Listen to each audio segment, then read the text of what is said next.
Good morning, everybody. Welcome to another episode of the Tom Bilyeu Show Live. It has been wild here behind the scenes this morning, and I hope you guys enjoy some of the energy you are undoubtedly going to get today. Unfortunately, there have been massive new strikes in Tehran. That began last night. Is a victory even possible at this point? We're going to talk about that. We're going to talk about Trump's new doctrine, which came straight from Rubio's mouth. You guys are going to want to hear that. It is insane.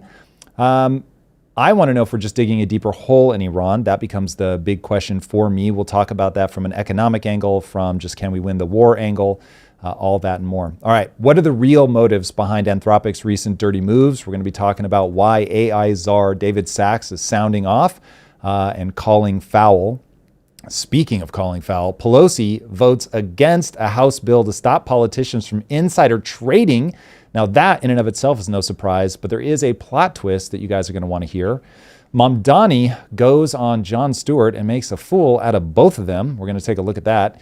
Amazon's new Blade Runner show is proving that society has extreme levels of AI anxiety. I'm very excited to talk about that. And you're never going to guess what Japan is considering doing to Pokemon. This one is definitely going to be controversial for investors, but yeah, will be important to talk about. It is getting wild out there for people using collectibles as a form of wealth creation, but it's happening. It's one of the best performing asset classes. I can't believe that's true, but it is. All right, shout out to Humble House. We love these guys. You can see, I don't know if you can tell on camera, but these are now just basically becoming empty bottles at this point because we eat them so much. Humble House right now is offering 15% off their freakishly delicious sauces with the code TOM. So go to humblehousefoods.com and check them out. They are phenomenal. The ingredients list is what gets me excited. It is super clean, very short, things you recognize, and they really are delicious. So if you're looking for something that is supportive of this show and that you're going to love putting on your food and you can feel good about putting in your body, Humble House. All right, turning our attention to what's going on in Iran. This is really getting pretty wild. So you've got I'm sure all of you guys have heard the idea of an eye for an eye, but have you heard the latest coming out of Trump, which is that Trump is not running an eye for eye policy. Forget that. We are running a head for an eye. If you don't believe me, let's hear our man Marco Rubio say it himself. Just want some clarification.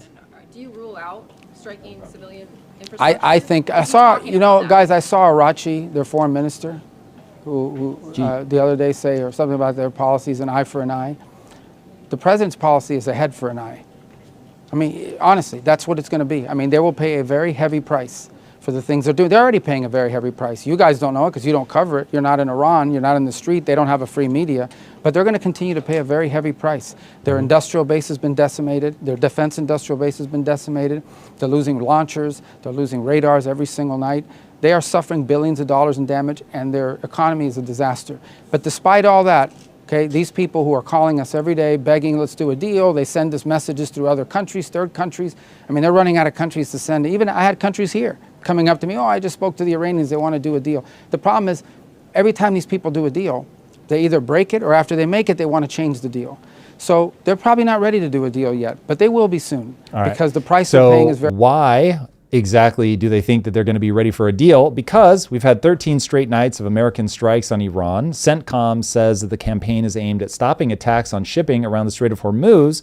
But what does that mean exactly? Well, it means that they're going to continue to escalate. They've said over and over that each night things are going to keep getting worse until these guys finally acquiesce. They want to make sure that the strait is open. They're saying that it's open right now, even though that there are actually only a few ships that are willing to risk the passage. And in the last 36 hours on the ground in Iran, we've seen them sending kamikaze drones into our own bases, hitting things all across the region. They're now claiming that they're taking out our THAAD radar, our Patriot systems, the CRAM in Jordan. Jordan says it shot down 4 missiles and 6 drones in 24 hours coming from Iran. Iran is now really getting into some very aggressive language, and they're letting everybody know, if you are an ally of the U.S., we are going to come after you. Up to and including bases on UK soil, not UK soil in the region, UK soil as in UK.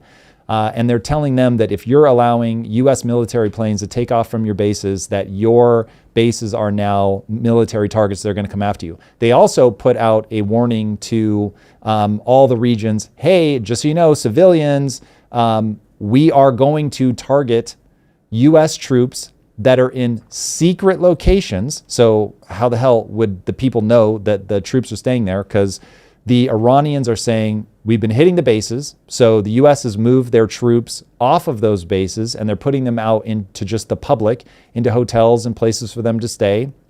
They're trying to do it low key. The Iranian officials have asked for people to send in to an IRGC, either Telegram group or Signal group, I can't remember which one, but one of those, saying, hey, report. If you see American troops, let us know so that we can target those facilities. So that is going to get wild. If they are intentionally going to try to maximize casualties of U.S. troops, no matter where they are at, and Trump is running a head for an eye strategy, things are going to get way worse before they get better. And so what started out as a, hey, we're just going to drop a couple bombs, it's going to be all good, we're going to take out their nuclear ambitions, we'll be able to prosecute this from the air, it's only going to take, 3 to 4 weeks in the beginning, we're now in month 8. This is turning into a quagmire. So it is going to be very interesting to see if we're able to actually inflict enough damage on them before we run out of munitions or not. Now, nobody knows exactly how many munitions the U.S. has, but there are plenty of rumors flying around, some of them being put out by Iran themselves, saying, listen, the reason that these guys have now switched over to their B-1 bombers that they're sending out of the UK, which is making the UK a legitimate military target. The reason they're doing that is they've run out of the missiles that they can launch from their ships. So they were doing cruise missiles off of ships. We were therefore, just attacking military bases. But now that's not what they're doing, and they are switching because they're running out of munitions. So I would like to remind everybody in the Trump administration, I get that any of us that are old enough to remember what the vibe of America was leading up to World War II, not that I was alive back then, I'm old, but not that old, that we have this vision of America as being this manufacturing superpower. We are not that manufacturing superpower right now. Now, I actually think Trump is making the right moves to make us a manufacturing superpower once again in the future, but that's a 10 to 20 year build out of forcing things back into the US, investing in talent like what you see in Lucky Palmer. You don't really get the military aspect from Elon Musk, but that kind of engineering talent, at least trying to retain here in the US, trying to make sure that the next generation of kids grow up wanting to be people that make physical things in the real world, which was something that we got out of. I'm sure we'll get into this as we talk more about economics, but man, people really need to understand the play that empires make over and over and over. We're gonna go into a third hour today. I'm gonna talk a lot about this at that point, where there's just a playbook that people run that cause you to get rid of all your manufacturing to make people feel richer. Not feel richer. You are making them richer, but you're burning the candle so rapidly by deindustrializing, moving everything into paper, that all of a sudden when you find yourself in a position like we're in now, where China is racing away from US debt. Again, we'll get into the specifics of that later, but just understand right now you've got China racing away from US debt, buying gold at like freakish levels. The US having put all of its bets on the financial market, so financializing everything, not being able to make anything. So I would like to remind the Trump administration, be very careful trying to prosecute a war when you don't have the ability to manufacture at the rate that you once did. And so if all of your swagger and cocksurety is based on a time long gone by, then this is going to get very difficult for us to put enough pressure on the Iranians to actually get them to concede and want a deal. And so I don't think people are being honest about how big Iran is, about just how many people, 93 million people are. You can spend a lot of munitions, billions of dollars, piss a whole lot of people off, and still just not be able to do enough damage to control the entire length of the strait. I forget how many miles it is, but it's a lot.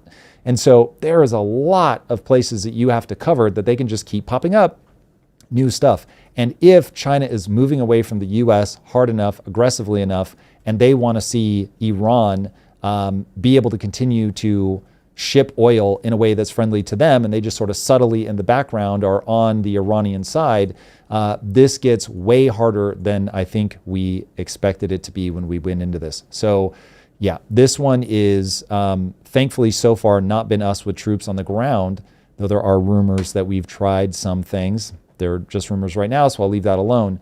But this is not going to be a simple thing to prosecute. And so watching Trump try to deal with this as he comes into the midterms is going to be wild. And then all of this nested inside of, look at what's happening to the oil price. Guys, given what's going on, oil, if the old model was correct and China's demand is what we thought it once was, then you would expect oil to truly have reached the $200 per barrel that we were being predicted we were going to hit. And now we're still hovering at a little over 100. So, and then the long tail, again, look at the long tail. What's happening there says people are actually expecting deflation, not inflation, which is crazy in the long-ish term. And by long term, I'm only talking 6 to 12 months. I'm not talking, you don't have to throw it too far out before you start seeing those numbers come down. So the world is not what it seems at this point.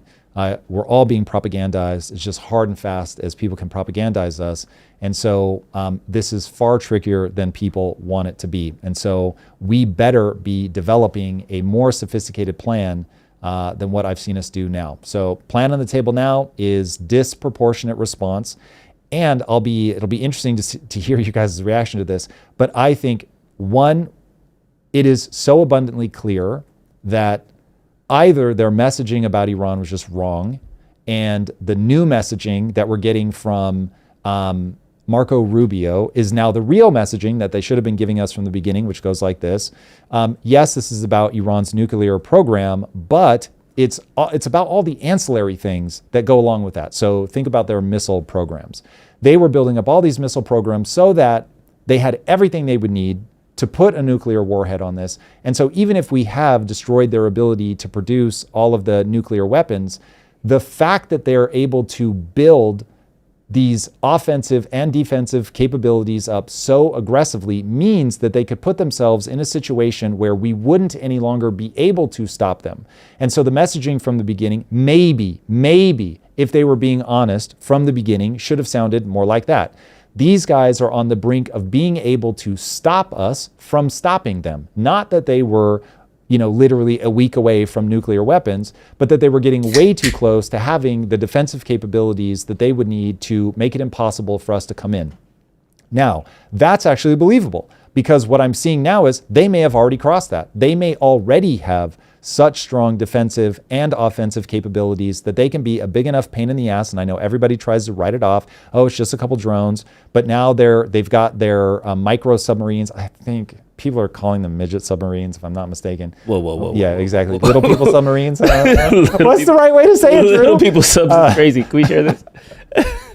But I think they literally call them midget submarines. All right, so little people submarines, whatever the right word is.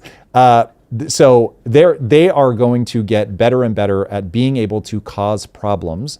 And so given the scope and size of Iran, if we all break free of the propaganda of what we've been led to believe is Iran is not a gigantic desert full of old people.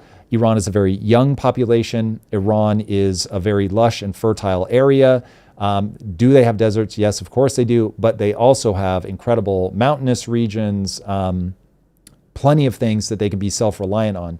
So I think that trying to dismiss them as not a truly formidable foe is a mistake. And all the messaging that we were getting coming into this was just, oh, these guys are a bunch of lunatics. They're going to be easy to wipe out. We're just going to buy force, take out their nuclear installations, and that's going to be that. And so the desire to propagandize, to give Trump's base red meat, and just every time we drop a single bomb, we're like, oh, they've been obliterated. There's nothing left.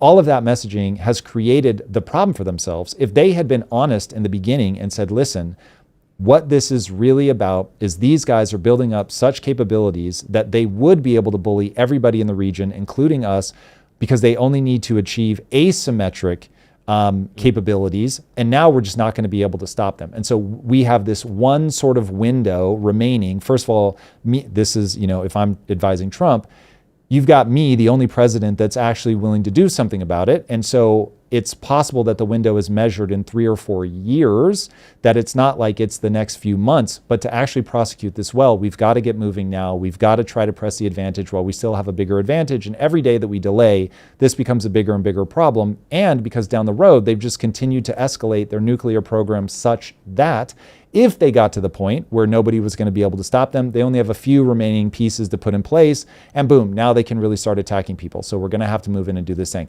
Now, literally, I'm obviously paraphrasing, but that is roughly the messaging that just now Rubio is finally able to articulate. I fear that the reason that the messaging has been so discombobulated is what we've actually seen is an emotional sense of, oh, I get what an emotional sense of I get what I need to do to go in and get myself on Mount Rushmore. And so I'm going to go in, I'm going to slap these guys around. Remember, he was coming off that big victory in Venezuela. And so I just think he was too cocksure. And he was like, yeah, this is going to be fine. And now we're finally getting the like, listen, this is actually what this was about. Now you can still say that that was stupid and that what a total misread, or the US has no right to do that. All of those, that's a very worthy debate. But at least now we're getting something where I can go, okay, there's internal logic here. I understand now what you're trying to do. But now that we're talking the real game, did we just wait too long?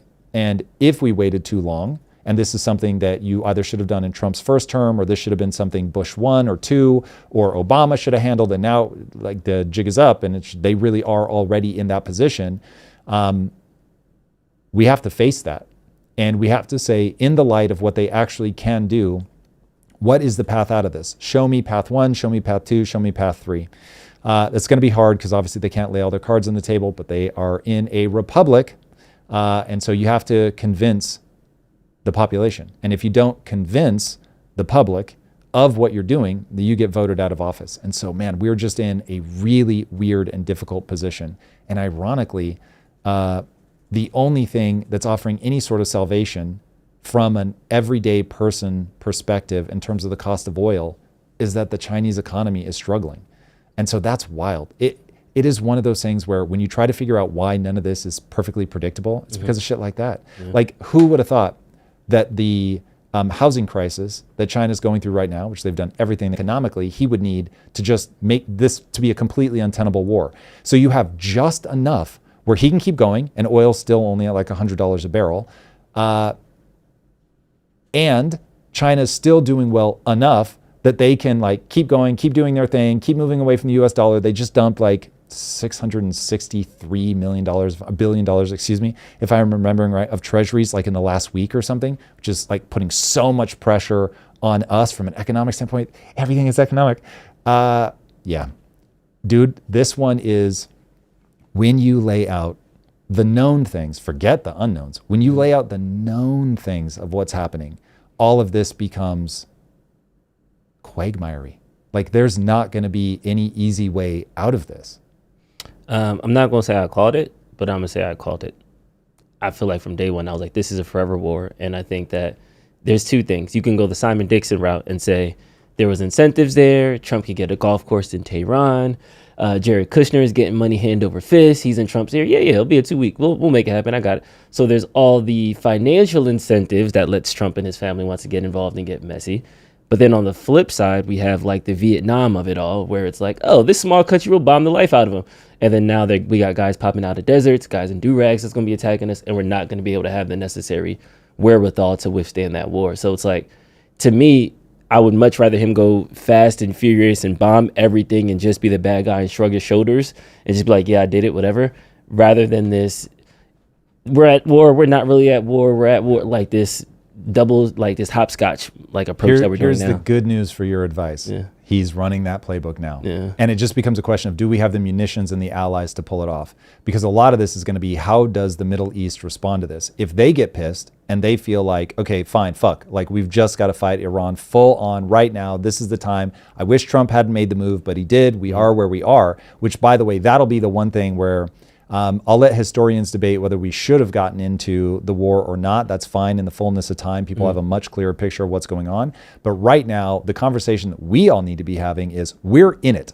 Okay, now that we're in it, whether we like it what or are we not. going to do? Yeah. And I fully expect that there will be a cacophony of voices that say, we just need to back the fuck out. And we need to accept that our time as empire has faded. and there's no more free transiting of the seas, because we're seeing little fires all over the place of people like, that Bob El Mandab straight now, that the Houthis are like, oh, fuck it, we're going to get involved. Rubio's trying to wave them off and say, kids, the last time we went in and bombed the shit out of you, you guys backed off, you touched the stove, you realized it was a bad idea. And Israel's been waiting to kill a Houthi. They love getting them dudes. Bro. Israel been waiting. Bro. Israel's like, please let me kill. They in Lebanon, they in Jordan, they're in Saudi, where I got to go. Yeah. I mean, listen, it is, God, that whole part of this, so secretly, Drew, when I'm not on camera, I spend so much time on like the Israel-Palestine of it all. There is something so deeply revelatory of the human experience there. And because of my mental model of the world, it doesn't matter if you're Jewish or you're part of an Islamic extreme group, whatever, or Goy. It is just facets of the human mind. And so for me, this is just like all of these things reside inside myself. That's how I see this. It's like, oh, damn. Okay, so that's what, if I'd grown up there, that's how I would have played out. If I grew up there, that's how I'd play out. These are all just value systems. We are all capable of imbuing all of these value systems. Very true. Remember, read the book, Ordinary Men. It was ordinary men in Germany that took pregnant women out into fields, stripped them naked, and shot them in the back of the head. Ordinary men. So all of us can fall victim to this because of the way that the human mind is. And so watching the human mind play out in this very specific way based on these very specific cultures and collisions of cultures is so fascinating, because I'm going to get myself in trouble here. I don't know if we just want to put a period on that or if we want me to fractal deep into Palestine, Israel, but like we had a couple minutes. This shit is interesting. Okay, Fractal. so here we go. Yep, we haven't heard that one in a while. There it is. Let's go, V. Let's go. Ryan's ready. He activated. I like to think we haven't used that because I have developed so much more discipline on my non-fractaling. But okay, so everybody knows my mental model, I hope, at this point. It's a question of values and beliefs. So everything is downstream of that. The way that you behave, you have a set of things that you believe to be true, both of the way the world is and the way that the world ought to be. The ought to be part is your value system. Okay, humans are capable of developing virtually any belief system, virtually any value system, but you can't understand their behavior until you're downstream of that. So you get the nation of Israel, say what you will, it does exist. And so now you've got this collision of like this really old school mentality from like the Old Testament Bible mixed with all of the economic like awakening that European Jews had. You can certainly point to the Rothschilds and all that, but like they really figure out the economic game. The more I learn about usury and all that stuff, the more I realize anybody trying to bring the usury conversation into modern era is fucking retarded. They just don't understand. So if you're trying to pass like a moral thing about usury, it's because you don't understand central banks. So it's like that comment makes sense when the money supply can't expand. When the money supply can expand, then all of a sudden the modern miracle, even though I think in the final analysis that central banks, the way that we do them, creates a moral hazard that becomes deeply problematic. But setting that aside for a second, the modern world is brought to you by charging interest. So it ends up becoming this incredible debt becomes just an absolute miracle. So anyway, you get all that coming into the Middle East. So now you've got a herding society from the Middle East where revenge is everything. You can't ever let anybody slight you. That, by the way, many many Jews that just never left the Middle East still had that hardcore mentality. But you get, that's the whole rise early and kill first thing. Then you get that mixed with, but we also know how to do the economic game. And so Israel springs up, they build all this insane shit, absolutely incredible, breathtaking, the only democracy in the Middle East, yada, yada, yada. But it's infused with, but we understand the mentality of this region, which is you cannot let people fuck with you.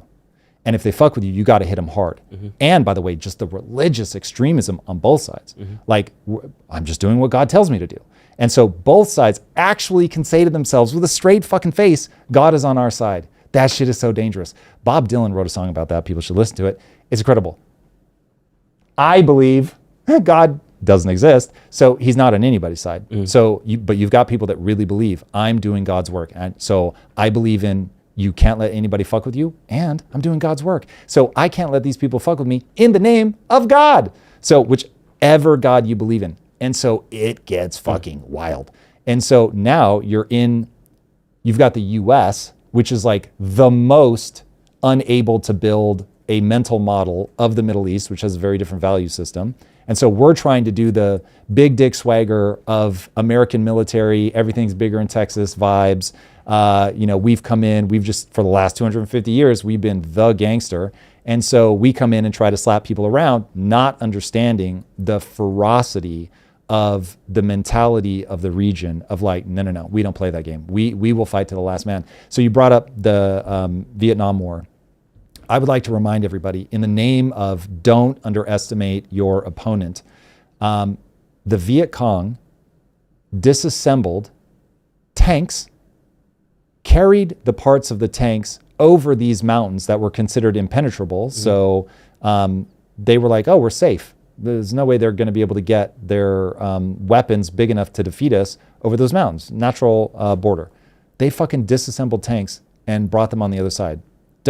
Be careful who you fuck with. Yep. Because if people have that kind of mentality, so if you believe I'm doing God's work and you have a cultural value system that absolutely says you cannot let people do you wrong, and you've got high intelligence, which just assume the Iranians have high intelligence, and an insane will to win, ooh, buddy, anybody that comes after you is about to be tested for real, for real.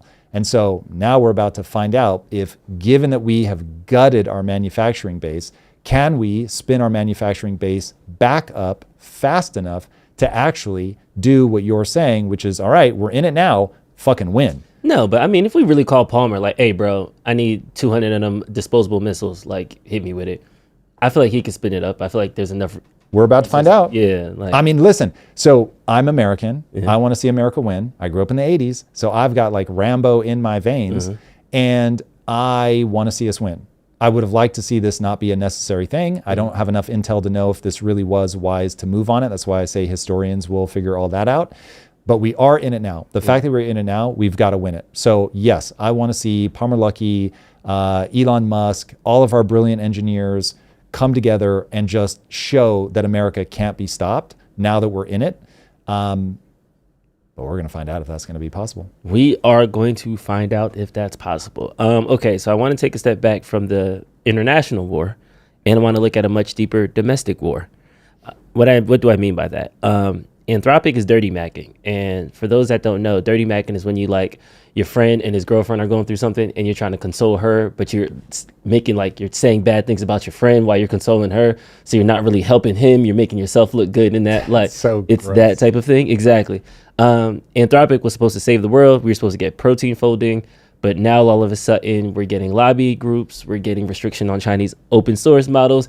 The price of AI was tanking. My sister called me the other day like, yo, ChatGPT is $30 a month right now. I'm like, oh, go China, it's free. Wait, what? I don't have to pay for this anymore? Like, there's a bunch of regulatory capture, investment capture. They're trying to get like solidify their coffers in front of the IPO. What's your read on this Anthropic, OpenAI regulatory capture thing? Yeah, this one is wild. So Dario at Anthropic just cannot help himself but go for regulatory capture. To that end, Anthropic just put another $20 million into public first action, which brings our total to public first action to $40 million. Public first action is the policy arm of a super PAC backing candidates who support AI guardrails. Now, I imagine many of you are like, yes, I want me some AI guardrails. There's 30 to 50 of these people, politicians that are being benefited from the super PAC. They're from both parties.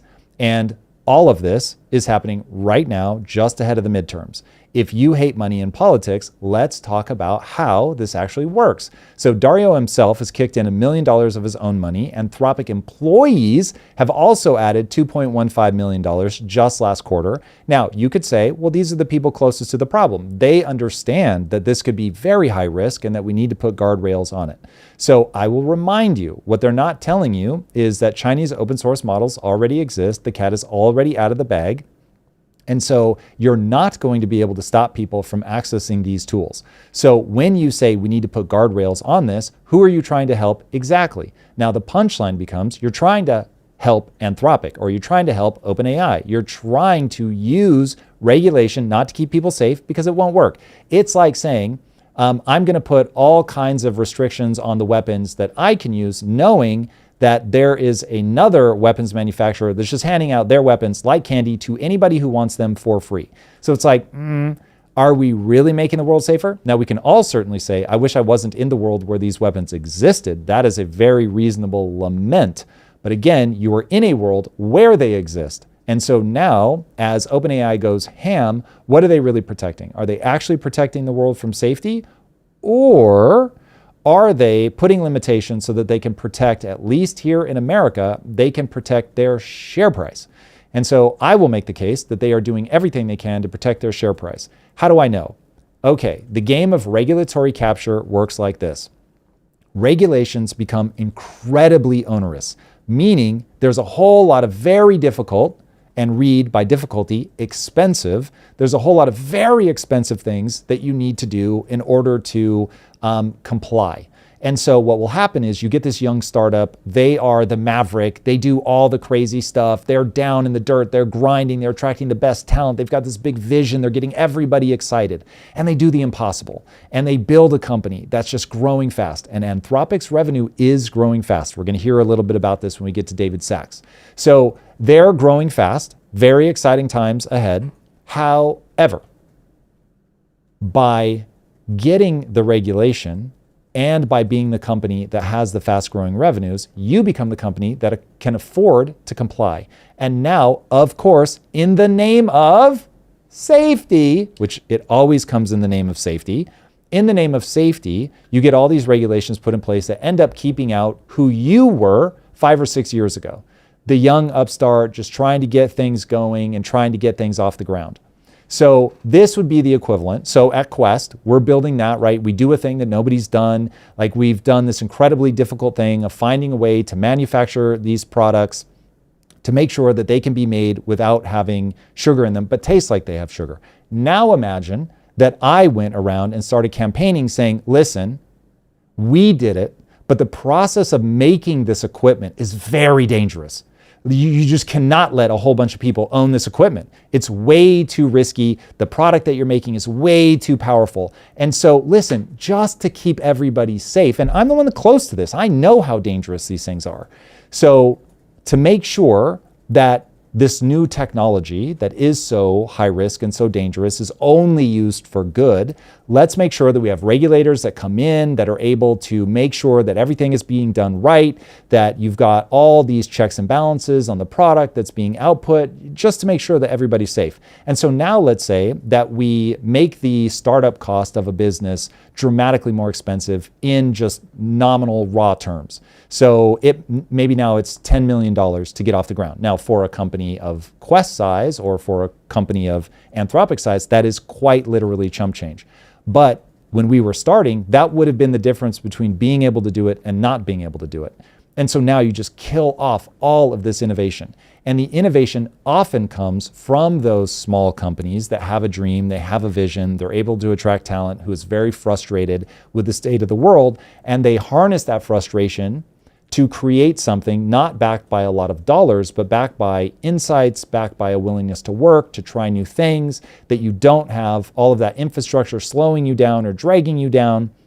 And so innovation often comes from the new person. It doesn't come from the incumbent. And when you look at how these big leaps of innovation move the world forward, it's often that. The old company becomes stodgy, everything becomes calcified, they're not nimble anymore, and it's these new upstarts. And so regulatory capture is designed to kill all of the new upstarts in the cradle. And that's how you end up not having innovation. Now, if they were actually going to be able to deliver safety, I might feel very differently about this. But for the reasons that I've already explained, they won't be able to deliver the safety, but they will be able to kill off the people that are trying to unseat them. And so that's why people should be grossed out in the extreme whenever you hear somebody banging the drum and saying, oh, we've got to protect people, we've got to get all this regulation. That doesn't mean you want zero regulation. I certainly do not. I want some regulation. I think that that's very smart, but you're going to get very rapidly into heavy-handed stuff. Okay, David Sachs, AI czar, very successful entrepreneurs, one of the most successful operators of our time. And I very specifically say operator because operating a business is ridiculously difficult. So being able to start, scale, successfully exit multiple companies. This guy is in like absolutely rarefied air. I was so excited when he became the AI czar. I've explained my thoughts on this. I'm out over my skis on this one, but I think given that the messaging on AI is starting to shift to Scott Besson, I think David Sachs, who is a voice of reason in my opinion, is being pushed to the outskirts, and the Trump administration is going to fall for all the regulatory capture stuff.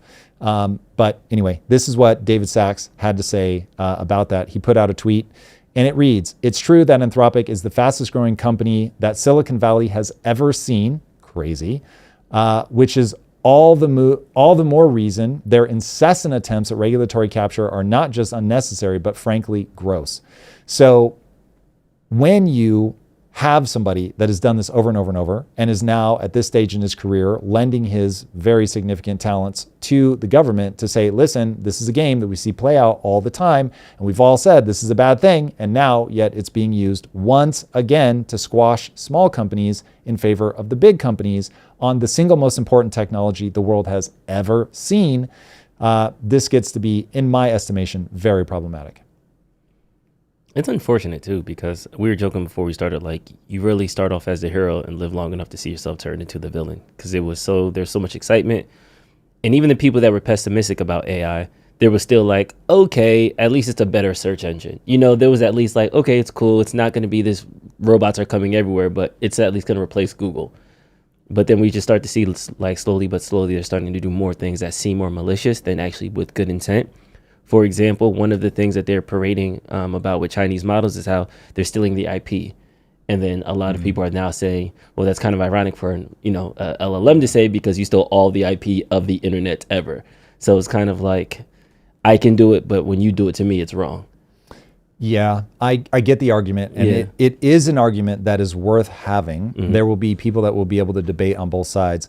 On that one, I find myself coming down on the other side of that. Yes, we do need to protect IP, and yes, China has a long-standing history of doing this. They know they're violating their terms, which is precisely why they're spinning up fake accounts, tens of thousands of fake accounts, to go and do it. And so this comes down to like, we never ended up getting to cover this, which makes me very sad. There are so many things at the fringes I want to start pushing more to cover in the show.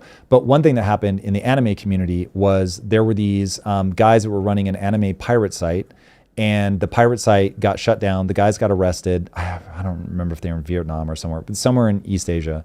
And it got shut down, and the anime community was basically on the side of free those guys. They were only doing something good. Now, those same people are going to make all kinds of noise and freak the fuck out when they hear that Japanese animation companies are abusing their workers and not paying them enough. Well, guess why? Because there's no money. There's not enough money in this. Guess why? Because people pirate the shit. And so people want to watch it, and they just go watch it for free. And the whole community celebrates the people that get a hold of the IP for free, build their own company, make money off the back of these guys that are working their nuts off in Japan, to the point where like they were really breaking the mentality of some people. There was one like maybe 5 or 6 years ago where the guy goes in and basically burns the entire studio down, kills, I forget how many people that couldn't get out, because he was just so frazzled, so taken advantage of in his mind. And so it's like, okay, wait, which side are you on? Because at some point this stuff has to make money. You, dear person at home, won't work for free. Therein lies the problem. These things have to make money. And so we can get into all the asinine bullshit about the DSA saying nobody has a right to double-digit profit margins. Motherfucker, you do not know what the right profit margin is. This is why you let the free market do it. And if nobody wants anime, then fuck them. They're going to go out of business. But when you're cheering for the guy that's stealing the IP and lamenting the person that's not getting paid enough for making it, it's like, what the fuck are we talking about?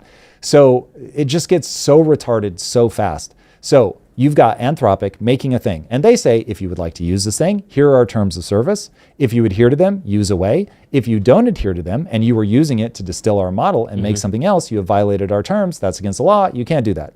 And so China has a very long-standing, well-documented history of doing exactly that. And they will go, oh, you want us to make your insert whatever thing is? Cool, we're going to do that. Send over all of your breakdowns of the description and all that, and we're going to go do the thing. Now, once they get it, they then spin up their own version of it. Now, if you really want to compare what's going on with the AI companies that you can like really go after them for, because I don't think it is learning from the entire corpus of human knowledge. All humans do that. We're totally fine when humans do it. And we're somehow not fine when AI does it and then gives us back the ability to use that. That one seems crazy to me. But the one that seems legitimate is you've got these guys spinning up the distillation models and they're learning all of that. And you've got AI basically trying to stop everybody from being able to use open source models. That to me is some bullshit. It's like, hey, if somebody's able to build an open source model and you're trying to use regulatory capture to shut them down, all right, that's ass. That's somebody that's trying to build walls to stop anybody else from being able to do what they're doing. That doesn't make any sense to me. Can I play devil's advocate? Please. I feel like China just out capitalismed Anthropic. Okay, terms and condition, I can make an account. Cool. You didn't say I could make 10,000 accounts. And I felt like they found their gap and now they're like monopolizing on it. And I think that Anthropic is a little butthurt because they thought that they could monopolize on anybody. I could steal a little bit of your books. I'm not stealing the whole book. And now people are stealing their stuff and now they feel a type of way. Well, so if you think about an open source model being built in a similar way that a frontier model is being built, I love that. That's awesome. Nobody should be trying to shut that model down. If, however, I make something and in fact, going back to the another thing that AI is doing that I think you can compare directly, that's just like a non-starter, is that when like, I forget which apps it was, Slack, it's one of those like that. I don't think it was Figma? Slack, but Figma, thank you. So Figma is using AI. AI is sucking all their data away from them and now building a competitor to Figma. That's ass. That should not be allowed. That shit should be shut down immediately. We all know exactly what they're doing.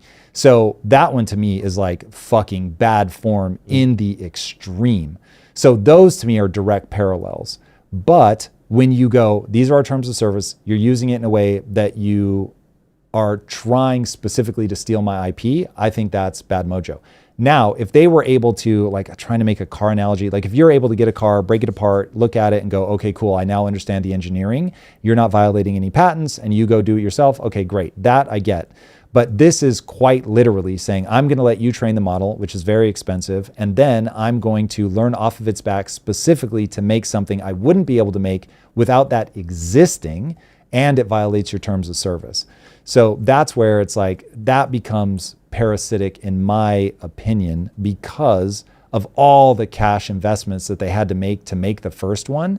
And so you'll end up actually, it'll be interesting to see if you fundamentally break the technology and just stall us out, because if it becomes something where no one can afford to make the frontier models because they just immediately get undercut by open source models that are illegally trained on them, then now it's like our progress is going to stall. It might not stop because you still have a lot of algorithmic juice that you can squeeze out of it. But I think that all of us, well, anybody that wants to see AI continue to advance, which I do, and I know that many people do not. But if you want AI to continue to advance, you want to make sure that there actually is a financial avenue, because people won't do it if they have to work for free. And just the chips. No, I don't know, So but I can use another example. It's like the fashion industry, right? So Coach came out with like the really big baggy pants that Kendrick wore on the Super Bowl. That started the new trend of the very big baggy pants that everybody's wearing. And then you go to American Eagle, Shein, Aeropostale, it's their version of the big baggy pants. So I think fashion is a great indicator of like Louis Vuitton customized a bag and now everybody has an all over print duffel bag. Like there are these, one frontier company does it and then other companies take their iteration of it and they make sub companies from that. I totally hear what you're saying. Yeah, if I'm mixing that up, let me know. But I feel like not I'm seeing mixing it in other industries. Why is AI special? Here's what the difference is. And I'm going to use a survival crafting game, which I'm sure will surprise nobody. I'm going to use the survival crafting game as an example of why this matters. Okay, so in a survival crafting game, you've got to go out and you've got to like do this insane work to get like specific objects that power an ability, right? So in Kaizen, we have this thing called a stair hack tool. So one thing that I both think is brilliant in Minecraft and you find annoying as the game progresses is you can build a staircase out of anything. So you can go down, you can go up at any time, you're never gonna be lost. You can always get back to the surface or get all the way down to bedrock just by breaking the blocks in a certain way. And I was like, okay, cool for early game, but later in the game, I want something where I can just be like 3 steps, blah, like instantaneously. Yeah. And if you make that too easy, the game stops being fun. So you need this hard thing that you have to go get to run the stair hack tool. Okay, now imagine that what you're doing, and I say, hey, you can buy my stair hack tool, you can break it apart, it's fine, it's yours. But what you can't do is break it apart specifically to get the thing to now build a competitive tool. That's the one thing that we don't allow. You can buy all of that, you could extract it to have it for your own non-commercial purposes. This is like when you create a broadcast of UFC and you say, hey, you can hold a watch party, you can't charge for it. You also can't broadcast it broadly. So you can have people over to your house, you can let them watch it. Now the reason that you do that is you've got to be able to create an appetite. You have to create a market, otherwise there's no financial viability. And so for this thing to exist, you can't broadcast it out and then allow other people to broadcast it. And so we literally have the FBI go track people down that did that and say, you charged on the back of this thing, or you gave this thing away that eroded the market, and we don't allow that. Same idea. They did a really hard thing to make this thing exist, the AI model to exist. If you want to use the AI model to learn, great. If you want to reverse engineer by asking it questions and figure out, oh, this is how this is all working, and then you go build your own thing based on the engineering of how we have to get to this point, all great. But if you create something where it's like, I've imbued this with a really hard thing, a magical diamond in the center of it, and all you do is wait till I do the incredible hard part, which is actually mining it, you do the very easy part, disassembly, and now you have the same diamond. And now you're going to give that away for free because it was essentially free for you to extract it. Now you break the entire marketplace. And so what we have done historically with things like broadcasting the UFC is we say, for the UFC to continue to exist, we are going to put the FBI on tracking people down that erode that market. Now, for anybody that's communist or whatever, that's like, fuck it, it should all be free. It's at least an argument, and there's coherence to it. Everything should be free. And it's like, yep, it will be, and it will be nothing. You will get nothing for free. It'll all be free. It'll just be nothing because no one's going to go do the hard work of extracting that rare little fucking diamond or whatever. So we put what are artificial limitations on it because we want to protect that the marketplace exists so that there's incentive for people to do the brutally difficult thing. And one of the signatures of the modern era is that we've done such a good job of collecting the brutally difficult thing that people are now coming along and saying, I don't see what the problem is. I own this fucking thing. So I'm going to strip it, whether that's taxes. So I'm Mamdani. You're in New York. You run a business. I should be able to tax you as much as I want. It's like, okay, but when you do that over time, you get less of what you tax. And so you'll just get less entrepreneurs. But it will last long enough. You'll be able to drag that out long enough that by the time the city falls, no one's going to blame the original taxes. And so this is exactly what happened in the Bronx, and people were burning buildings down because they froze rent and all that. We're still repeating the same mistake, which is fucking crazy. But nonetheless, we get to a point where we've been able to live in a world where people do the hard extraction and they make the really cool things. We built all these insane data centers and put more money into data centers than we've ever put into anything. That is the rare magical diamond that I'm talking about, that they did, built the data centers, did the frontier model training, all of that. And now we've got somebody that's like, thank you for doing the really hard part, and now I'm just going to give it away for free. That will destroy the market. And so if we're like, okay, well, fuck it, we don't care. And we just want to dissipate AI and it's going to fizzle out and it'll just be whatever we've learned up to this point, and that's that. And we'll get some efficiencies out of it, but that's going to be the end of the game. That you would be accepting that fate. And it is a fate we don't accept anywhere else.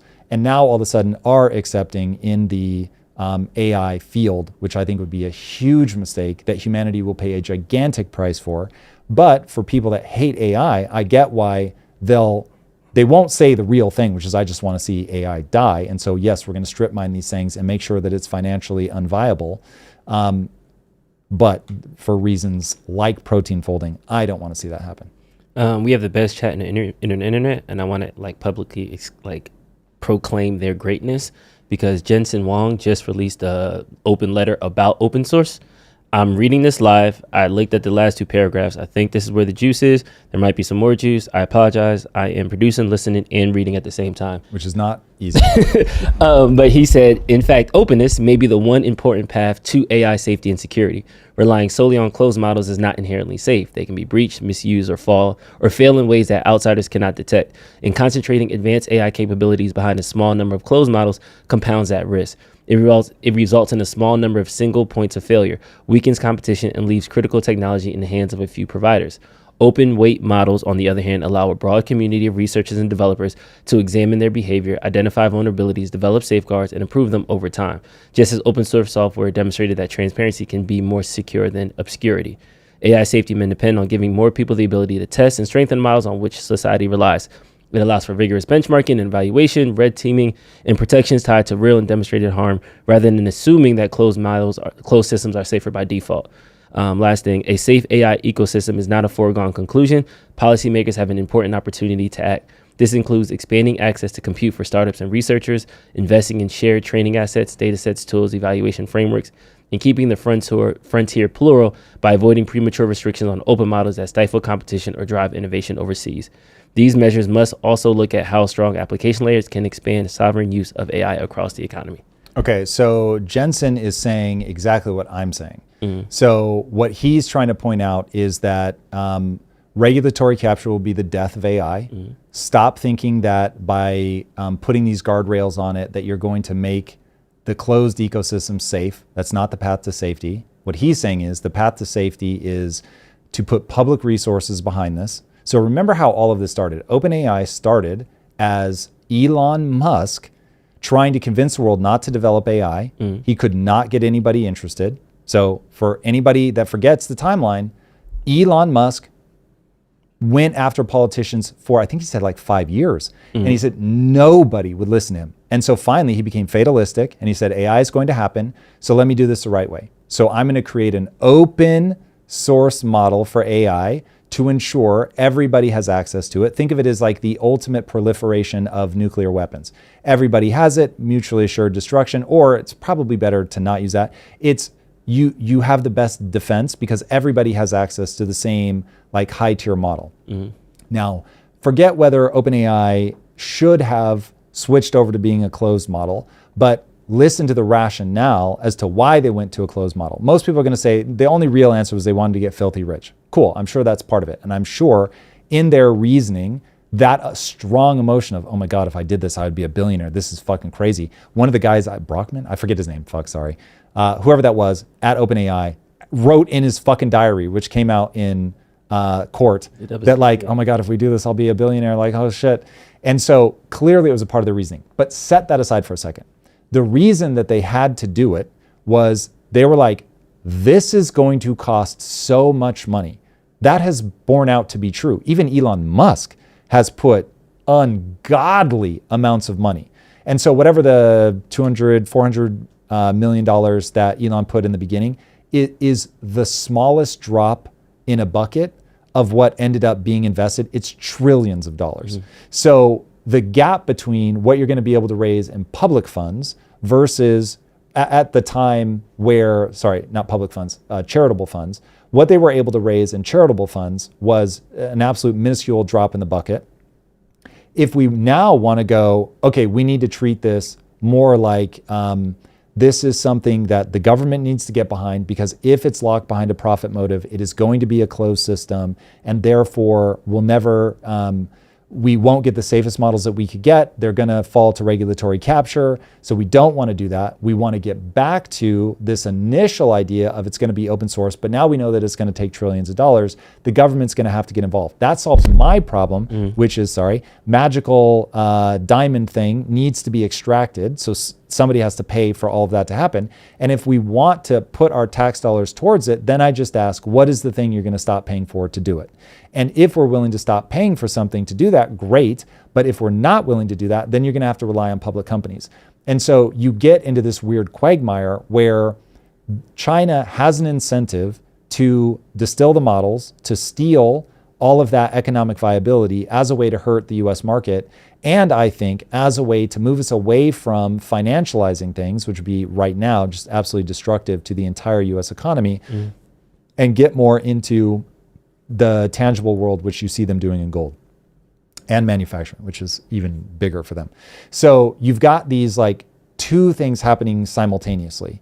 And if we just go, oh, well, I think we all agree that open's better, so let China steal the market out from under us, for the reasons that I walk through, that's nonsensical. If what we want to say is this was always meant to be a public good in the first place, and so we want to move away from the profit motive, and the government is going to start funding this to the tune of the trillions of dollars, I'm certainly open to the debate. But again, for me, you've got to figure out the moral hazard of just printing money. So it's like, that's the complexity. That's the whole thing. This is still very different. This did start out being open source for very good reasons. Now, I don't know if Elon has backed away from this, but at one point he said, every time we launch a new model, so let's say we do Grok 4, Grok 3 becomes open model. When we do Grok 5, Grok 4 will become open model. I don't know if he's actually doing it, but he said that extraordinarily publicly about a year ago. So my hope is that he really does hold to that. And so the frontier model itself, which only lasts, say, 6 months, that frontier model will always be closed, but then everything trailing behind it will be open. And the people that want like the cutting edge, then they pay for it. And people that are like, oh my God, this is plenty good, then cool, they use it in open source fashion. This is like a perfect segue to the new Amazon Blade Runner show, where I think that this is one of those things. Would this conversation be as difficult or as hard if there wasn't the AI anxiety like tied around it? No, of course not. You know what I mean? Like, because when it comes to pharmaceuticals and other things, like, yeah, we got to. Regulations, shrug shoulders. Internet companies, yeah, regulations, shrug shoulders. Public utilities. Like, just other things that, to me, competition will do a lot better than what is currently the setup. But right now, AI seems to be like, either we hate it and we want it to be gone, or we love it and we want nobody to touch it. And then there's people in the middle who are like, we love it, but we want the government to help. Like, there's this like three-weave thing. So, well, the really bad news is the way you just said it is sensible, that we love it, we're worried, we want the government to help. I like that. We want regulation, we want government. What we have now is a government that has become an absolutely morbidly obese tick that has drained the lifeblood out of the country for decades. People can now finally feel it. They think that they've been bled by the billionaires, but they've been bled by the government. And their inability to map how money actually works and how the economy actually works is leaving them very confused. And so now we have this gigantic bloated entity that needs to be made smaller by the day as aggressively as we can without breaking something. So you want light touch regulation on AI. You don't want heavy-handed regulatory capture. And so if the government was coming in and saying, okay, listen, here is what we expect from the output of a model, and if it has, XYZ capabilities to hack or whatever, these are the consequences. And so you've got some sense of like, anybody can do it. It is, what the guidelines are, but you can do whatever you want as long as they match that guideline. And as long as that is specific enough, you don't get into the regulation by lawsuit, which is what they did during the crypto days. That was fucking stupid, literally criminal in my opinion. So you don't want to do that. You want to just give people total clarity. Hey, this is what it is. But you don't want to make it something where it's millions of dollars to try to comply.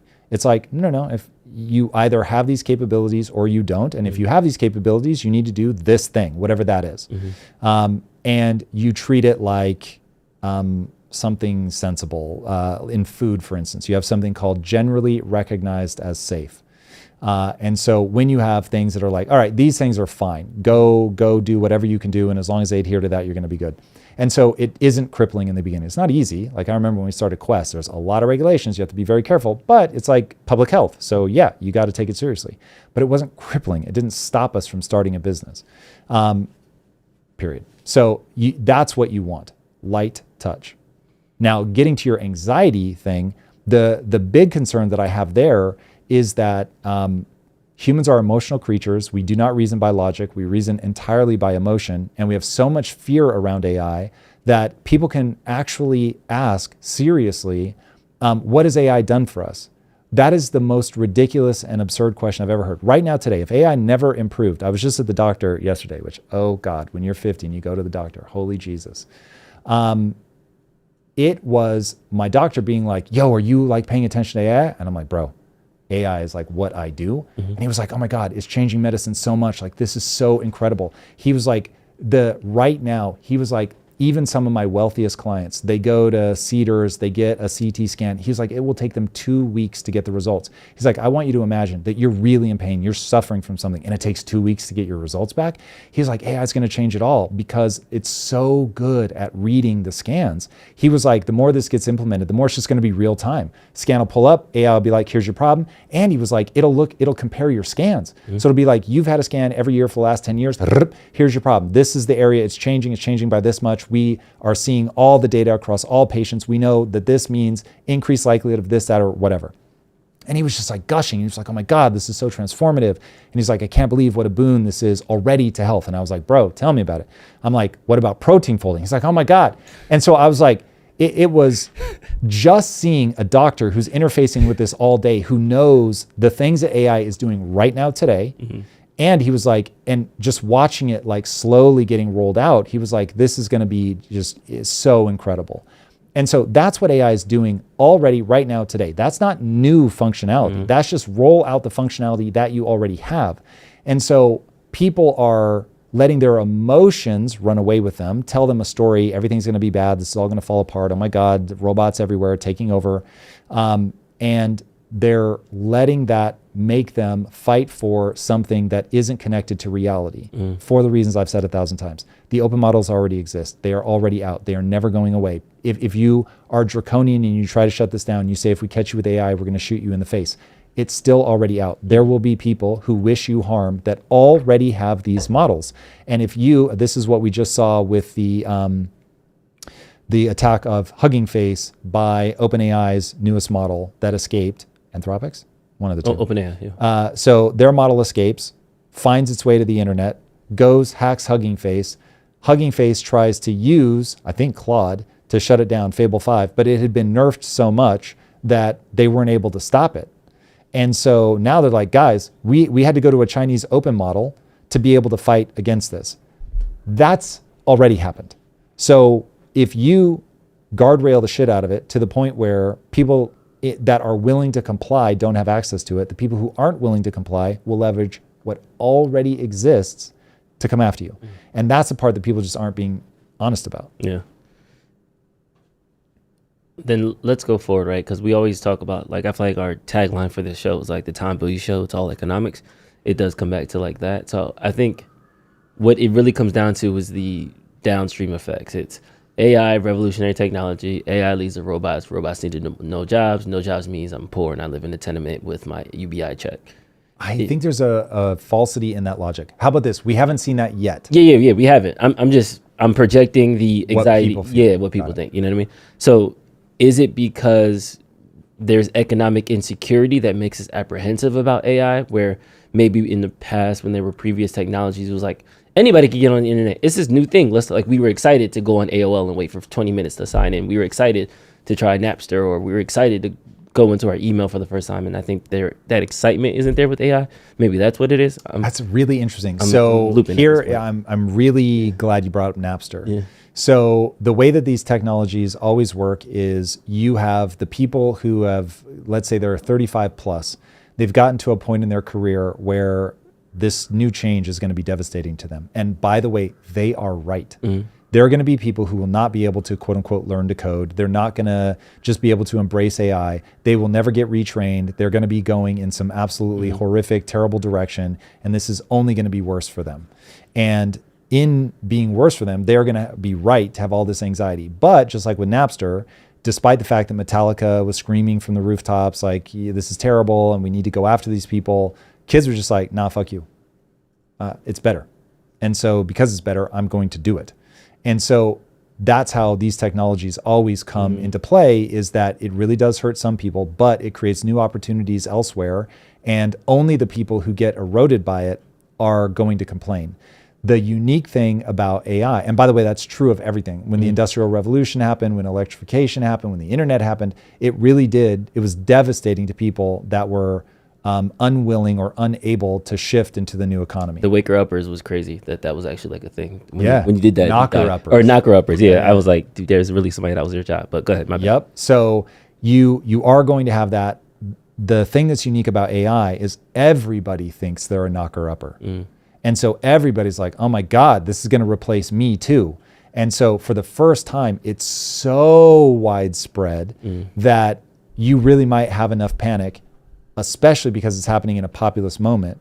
You might have enough panic that people really do in a developed nation like the US put the kibosh on it. And then we will just see ourselves get out competed by countries that don't. And so I'll remind everybody that don't put the kibosh on it. I'll remind everybody of what just happened with Balaji and going to the Singapore government. They're so anti-Israeli that they thought he was secretly basically leveraging, or not leveraging, but attracting Israelis that were using a second passport. And so what Balaji did was like, okay, who wants some of the best and brightest young entrepreneurs to come be in their country? Kazakhstan was like, yo, we ain't got shit going for us. That's why most of you couldn't point to us on a map if you tried. So why don't you come to us? And that's how it'll play out. So even if the US and China were like, nah, fuck this, Kazakhstan's going to be like, thank you for creating an opportunity for me. It's going to be the open source AI hub. Exactly. And so just like America went from, we're just some backwater colony of the UK and we became the greatest power on the globe by a country mile, you'll see a change in dynamic. Whoever embraces AI is going to win, period, end of story. It is the ability to scale intelligence. Part of the reason that people say that demographics is destiny is because there's no way to bring on intelligence that doesn't take 18 years. Now there is. AI is the ability to change demographics instantly overnight. And so that's where it's like, kids, whoever embraces AI is going to win. It is a super weapon because it's intelligence itself. Yeah. Did you watch Blade Runner 2049? Uh-huh. Ryan is our go-to movie guy. Did you watch Blade Runner is one I haven't seen. Oh my God. 2049 is they're both extraordinary. Yeah. It's a visual feast. I definitely encourage people to watch it. What's fascinating about the new one is a series. Yeah. It's called Blade Runner 2099. And the premise of Blade Runner 2099 tells you everything that you need to know about this moment in the world, certainly the West, as we look at AI. And so the premise of the show is that there was a war between humans and replicants, and the replicants win. Okay, so that's just a straight stand-in for humans and AI go to war, and AI wins. And now AI is better than humans, or they're at least in control of humans. And what does it mean to be human in a world where the replicants are in control? And that is literally just us grappling with, okay, what does it mean to still be human? You know, if there's something that's smarter than us, better than us, in control. And it will be very interesting. I'll be very eager to watch this. I don't know if this is going to be like a woke retelling where it's like we're all victims and boohoo and you just have to kill them and get rid of it, or if it's more a tale of understanding the power of technology. So this is exactly the same question I was trying to answer. So when I wrote Neon Future, which was the comic book that I did 5 or 6 years ago, it took the exact opposite stance of AI and humans go to war and humans win. And now there are people that have integrated technology and AI into themselves, and they're the ones that can promise the better future because the emotional humans, it's humans on both sides in my story, but the emotional humans who reject technology are actually moving the world backwards. And because technology is a promise of a better tomorrow, you have to be draconian. You have to kill, you have to silence, because those people have a dream of a better future. Whereas the only dream for anti-technologists is stagnation. And so I believe whenever those two impulses collide, stagnation will always and forever lose. Literally always and forever. You might be able to push us into the dark ages for a couple hundred years, but you'll just never be able to defeat the hope of a better tomorrow, which again, technology is best understood as the physical manifestation of the promise of a better tomorrow. And so that is so innate to us. That drive will always kick in, and it's exactly what pulled us out of the dark ages when it actually happened. So I'm certainly not saying that we can't find ourselves in the dark ages, but I am saying on a long enough timeline, technology will always win. Well said. All right, we got some super chats. Yes, and before we do, I've had this tab pulled up, so apologies if y'all mentioned it and I missed it, but David Sachs hasn't been AI or crypto czar since 2026 when he stepped down. Oh, I didn't realize he stepped down. It was a 130-day limit as a special government employee, and then he ended up stepping down. So I don't know if he served the full 130. But Man, well, that changes my read. Thank you so much for bringing that up. No problem. I had no idea. Okay, that may explain why Besant now is taking over the dialogue on that. And why he's kind of just gone to Twitter, I guess, to talk about Well, it. that was sort of always his way. He did way more on Twitter than he was ever doing in terms of public announcements. Gotcha. But it certainly explains why he feels like he's now taking a back seat. All right, so first up, Marussia Dark says personal training and bespoke N of 1 plans might do more to fight socialism than general advice or broad policies. Think like Caleb Hammer meets Dr. K's HG coaching program at scale to give individuals hope in spite of circumstance. I always love N of 1 plans, so I am totally on board with that. I was thinking of a format for a show that would be a little bit like Caleb Hammer, but are you guys aware that there's like this whole, I'll call it underground debate scene where like once you start getting into Israel, Palestine, you're going to come across a lot of this debate scene. And I guess some people do it on TikTok, some people do it on Joust. And you just like, you're there and then you say, I'm willing to debate these topics. And then people come in, you debate for a while and then you move on. The next person comes in, you debate for a while and you move on. Have you guys seen that? I've seen like the Jubilee version of that and like Dean Withers and stuff. Yeah, this is different. This is like live streamers Gotcha. that do battle with other live streamers in some cases, which can get a little weird. But they're live and they do this night after night after night after night after night. And I realized, whoa, there's a whole subculture around debate specifically because it isn't a conversation.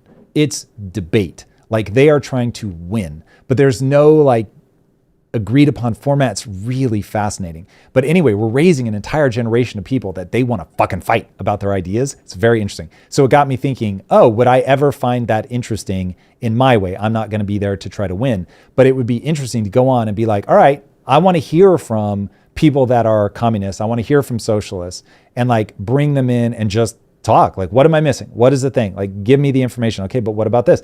It would be fascinating. It looks exhausting, so I'm not sure that that's a format that suits my personality, but it did get me thinking in that that Caleb Hammery, in terms of him as a content creator. She's saying something slightly different, but yes, N of 1 is great. I love that. I think it's absolutely brilliant, and the future of a lot of this stuff may be just smashing these ideas together like the Large Hadron Collider over and over and over, so that people begin to map what the actual thing is so they can build their own plan. That's really my takeaway. Nice. Tom Bilyeu Jubilee video win? No, because that's a format that I know that I won't do well at. But those guys, I'd be interested to see how many of those kids come out of this format. Because if you watch the Jubilee videos, these are not like randos. In the very beginning, it felt a little bit like randos. And so the one person oftentimes felt like they had an advantage over the people that they were arguing with. It's really shifting now. And they're getting really sharp, well-practiced people that know like all the, okay, here's what the normal talking points are. It's in the Israel-Palestine thing, it's really interesting to see. So like take a Mehdi Hassan, right? So Mehdi knows his side just extraordinarily well. He's one of the best representatives of that side. Then you've got somebody like Nick Matau, who's on the opposite side. And you're never going to be able to knock them off with like the basic bitch arguments. Like you're going to be like 10 layers deep. You, for instance, with Nick Matau, you can't quote scripture. He'll just be like, I've read the Quran more than you. And so here are the defenses. It's very, very interesting. And so Jubilee is starting to feel more like that. And so once you have one, like if every one of the people in the circle is equally prepared against that one person, they're going to have a hard time pulling out a dub. And so I think Jubilee as debate becomes a thing where it's like these guys are armed on the topic. You're really better off in a 1v1 situation because these are elite athletes. So it's like no matter how good, like take Jordan. If it's Jordan versus 25 people, Jordan's going to lose every time at the peak of his powers. Yeah. And so I think it's interesting to see people getting so much better at the game, but I think it's going to end up being 1v1s. No, yeah, because they're actually creating influencers in that way. And shout out to Jubilee, it's a great format. But Dean Withers started there. There was that black girl with the dreads. She has like a podcast thing now. Matt Nuclear. Yeah, he's somebody that comes across my feed. He's interesting. Yeah, so there's a couple people that have created platforms from it just because they dunked on it. The Republican guy who always dresses in like a suit and tie, I forgot his name, but Dave Rubin? No. He was started in the. He was one of the ones that it was not a crowning achievement of his Dave Rubin got watched. Political career. Yeah, but that's the problem. Like, so first of all, debate is probably not Dave's format. Probably not his format. And so going up against these like top tier debaters, and there's whatever 20 of them, not going to go well. How would you describe the debate trend? Like, someone was searching that on YouTube. Is it like underground debates or like? That's a really good question. Like, I don't know what the name of it is. If you start looking up Joust TV or live TikTok live political debate, you'll get on to it for sure, because those are the platforms where a lot of this is taking place. So you'll be able to find it, I'm sure, pretty easily. But for me, I encounter it as clips on YouTube. Got it. It's called like debate bro content, and I think it started with Steven Crowder when he would do that stupid table shit, and he'd go sit out on college campuses.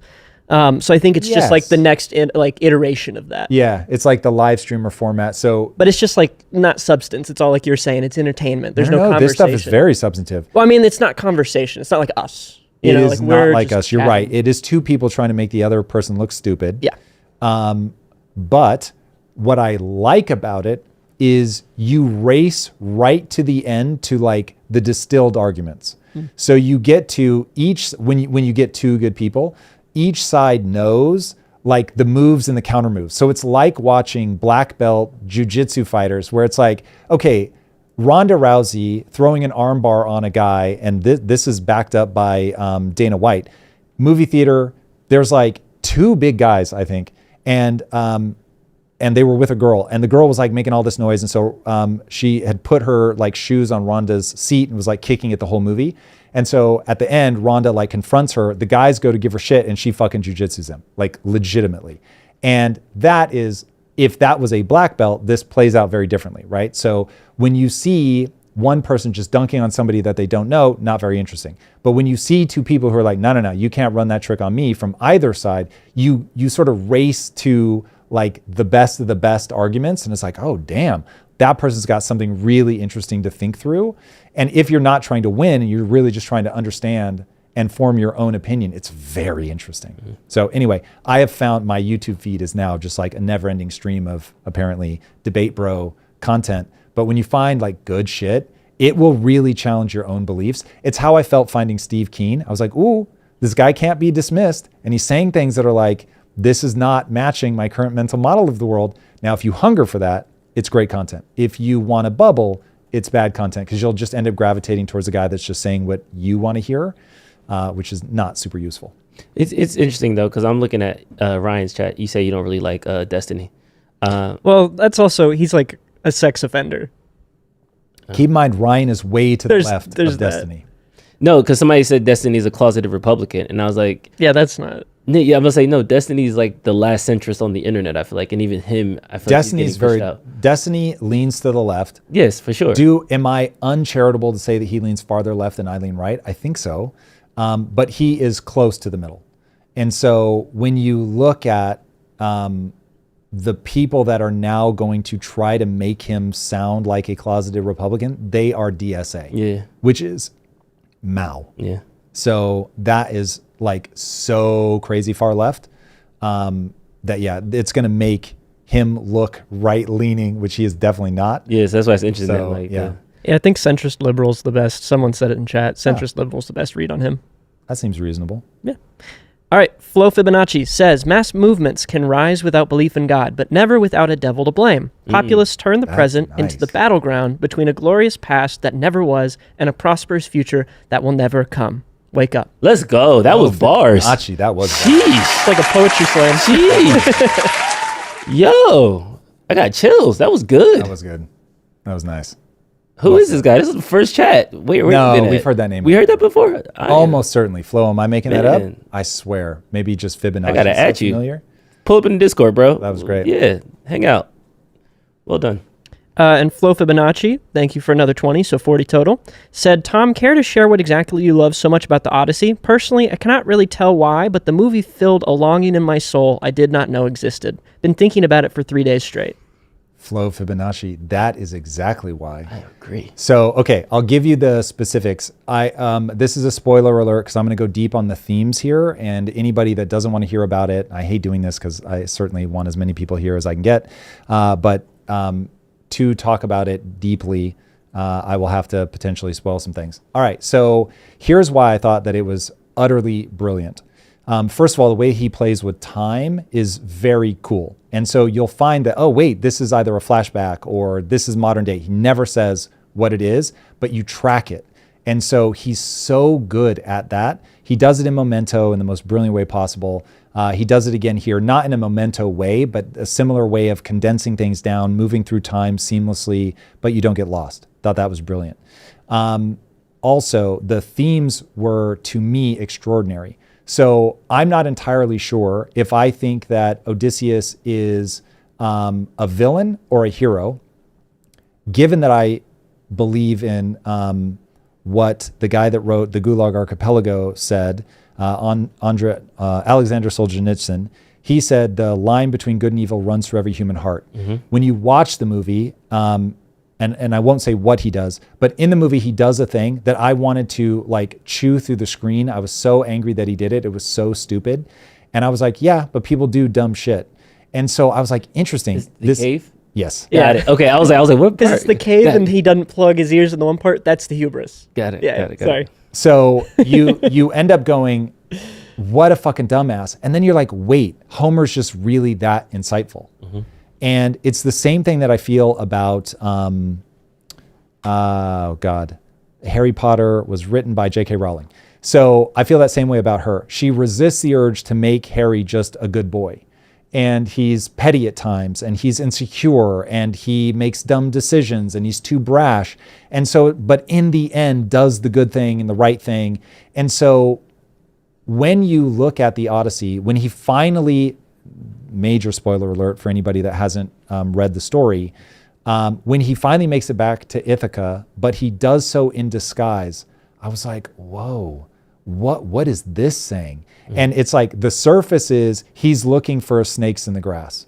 And so you could just, like, I have the chills thinking about it. You can just go, oh, he's just being smart. He's being strategic. No. What he reveals in the end, when you finally find out who, what's her name is, what is her name?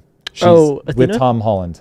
Athena. Zendaya. Yeah, Zendaya. Yeah. So when you find out who she really is, you're like, oh shit, he doesn't know that he's earned the right to come home. And I was like, God damn. And so all of that, but then he fucking fights and you see him take everybody on and he's got to be brilliant and he's got to be daring. And then you realize this one for me was the killer because this is this moment. And whether, because I think that Nolan is probably a little far left, but the fact that to tell a true human story, he couldn't escape the reality that the only way for Tom Holland's character to be who Tom Holland's character needs to be, he has to finally man the fuck up. And so he gets him slapped down early in the story. He isn't man enough. His own mother is like, you're too big of a pussy. And so he's like, fuck, like, what am I going to do? And so he goes on this journey and you think, oh, he's going to finally man up. He doesn't fucking man up. So you're like, Jesus Christ. So he goes back to Ithaca. His dad rolls up and is like, I'm so proud of you. The kid hasn't done it yet, but his dad is like, I see you, I love you for who you are right now here. And all of us, I think, have this like longing to fucking hear that, even though we haven't earned it yet. And our dad, who is like the ultimate fucking dude, but also is a shit father, he's just gone. We feel like we've never even met our dad. We've lived in our dad's shadow forever. And our dad is still like, I'm proud of who you are. I love you. And so you're like, fuck, that's what he needs to then be like, okay, I'm going to do the thing, right? Yeah. And so he's put in a position where he's like, he could puss out, but he doesn't. And so he goes and confronts his own mortality, the fact that he will have to kill in order to finally ascend to the throne. But his dad is like, I broke something. I can't be the king. I have to fucking leave.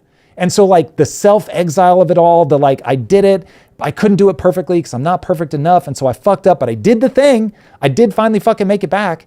And I did it imperfectly and I lost all my men. And for that, like I'll owe atonement forever. And so my ultimate sort of punishment is that I must exile myself. It's like, God damn, even now I'm fucking freaking out about it. So that whole thing was just like, yes, this is the messiness of the human experience. And I love that it came from some shit from thousands of years ago, right? That a guy fucking knew this that long ago.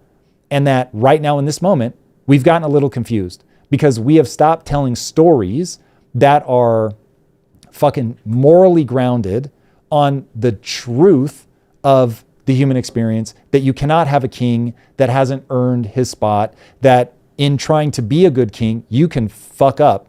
In trying to be a good husband, you can fuck up, and for dumb reasons.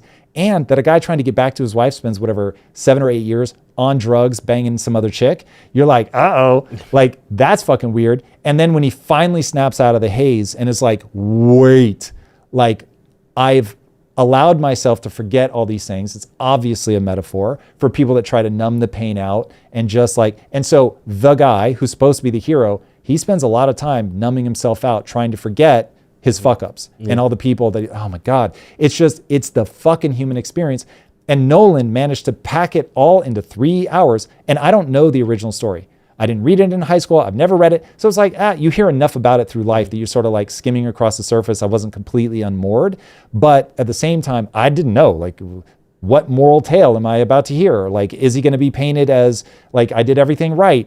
And so at first I was just angry, and I was thinking when he does the thing in the cave, that I was just thinking that Nolan like is doing some dumb shit, or Homer doesn't know what the fuck he's doing or whatever. And then you realize, oh my God, like he's trying to get at the fact that we're not perfect. We do dumb shit. This guy was emotional for a second in the worst possible time. And other people end up paying an extraordinary price for his, what you're calling hubris. In that moment, I think maybe the taking off the beeswax, you could call that. But in that moment, he was just emotional. He was just mad. And so he did a thing out of anger to be like, fuck you, even though the obvious strategic move was to just lay low and get the fuck out. And I think it speaks to Nolan as well, because and correct me if I'm wrong, Brian, because I remember you said you read it.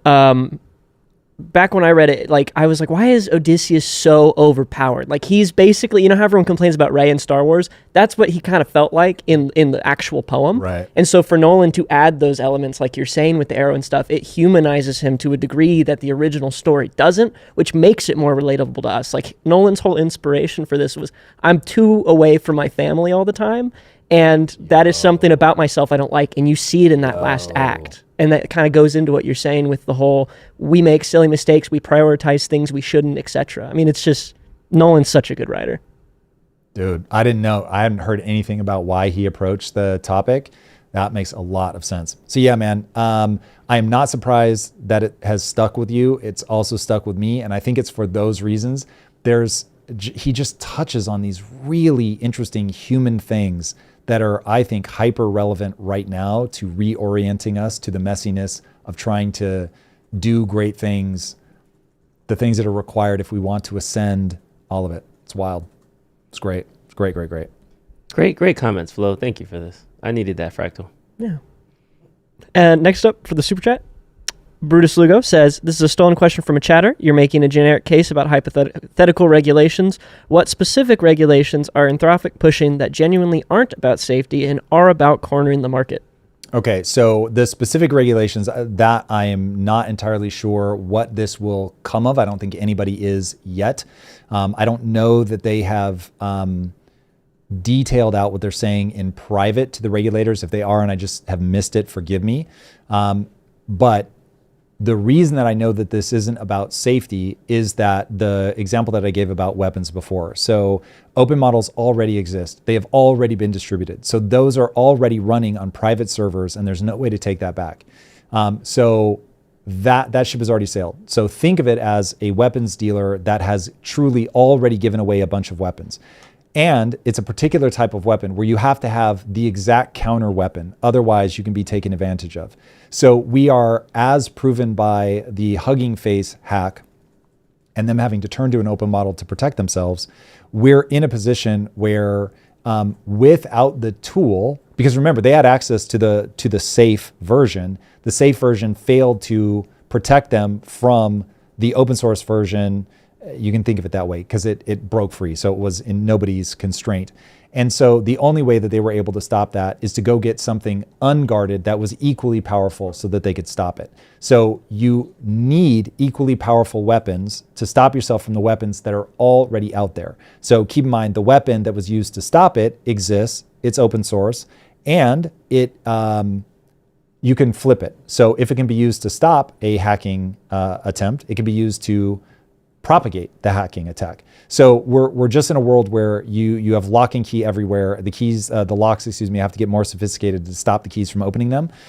So yeah, we must accept that now arming yourself is the only true way to safety. But the specific regulations, I don't know what they're pushing for behind the scenes, and what they'll end up getting will undoubtedly be different than what they push for. So that will come out in the fullness of time. All right. Congress be dirty macking again. See, all the politics does it. So there's going to be a lot of discourse coming up. Thomas Massey gave us the heads up at the very beginning of this. So the headline is going to be, Nick's order, the House has passed a bill to ban members of Congress and their spouses from trading individual stocks, 232 to 198. There's also a national voter ID requirement attached to the bill. But that first part is going to be on the front of every election ad headline in the next 6 months. For the next 6 months, it's going to be Nancy Pelosi voted no against insider stock trading because she's getting rich while you guys get poor. Vote for Republican guy who's high-fiving Trump. Like that is going to be the playbook. But a lot of the Democratic no votes came because the SAVE Act was attached to it. We already went through the SAVE Act and some of the objections that the Democrats have for it. But it is a win. It still has to get through the Senate. We will see. Yeah, this one is a absolutely massive, big deal. Pelosi is a great face for the way that politicians are getting rich on the fact that they have insider information. This should have been shut down a very long time ago. Put them in a similar position that the kids are in. In fact, this is a great way to do it. Let them trade on whatever, or let them invest on whatever that account is that is a part of the Trump account. And so all of a sudden, you're going to see that, hey, to enrich themselves, they must enrich the youth of America. Cool. That position I love seeing them be in. So doing something where they have to make the nation wealthy and they get a piece of that, that is brilliant. That's how you align selfish desires. Right now, we're in a totally different situation, which is it's the Wild West. Everything has been financialized, and a little bit of informational asymmetry goes a long way, which is why if you want to be a good trader, the best way to be a good trader is to quite literally become a politician, get on a meaningful committee where you're hearing information or you're passing rules that you know is going to have a massive impact on share prices. It's just crazy. It's one of those things that's just nakedly out in the open and being taken advantage of by both parties. So yeah, this one's gross. I'm super excited to see it get passed. It is ridiculous that people would try to vote against that. That's absurd. But for the sports fans out there, it's just been announced LeBron is going to Philly for the next 2 years, 2-year deal. He's going to Philly? He's going to Philly. how many years has he been playing? Oof, 21, 22? Too many. Has anybody played longer than him? Yes. At this high level, no. Oh. Okay. Yeah, there's a lot of player coaches who kind of transitioned into something else. Right. So. That's wild to me that he's leaving again. I thought for sure he's going to retire in LA. As a Cavs fan, I'm not surprised he left.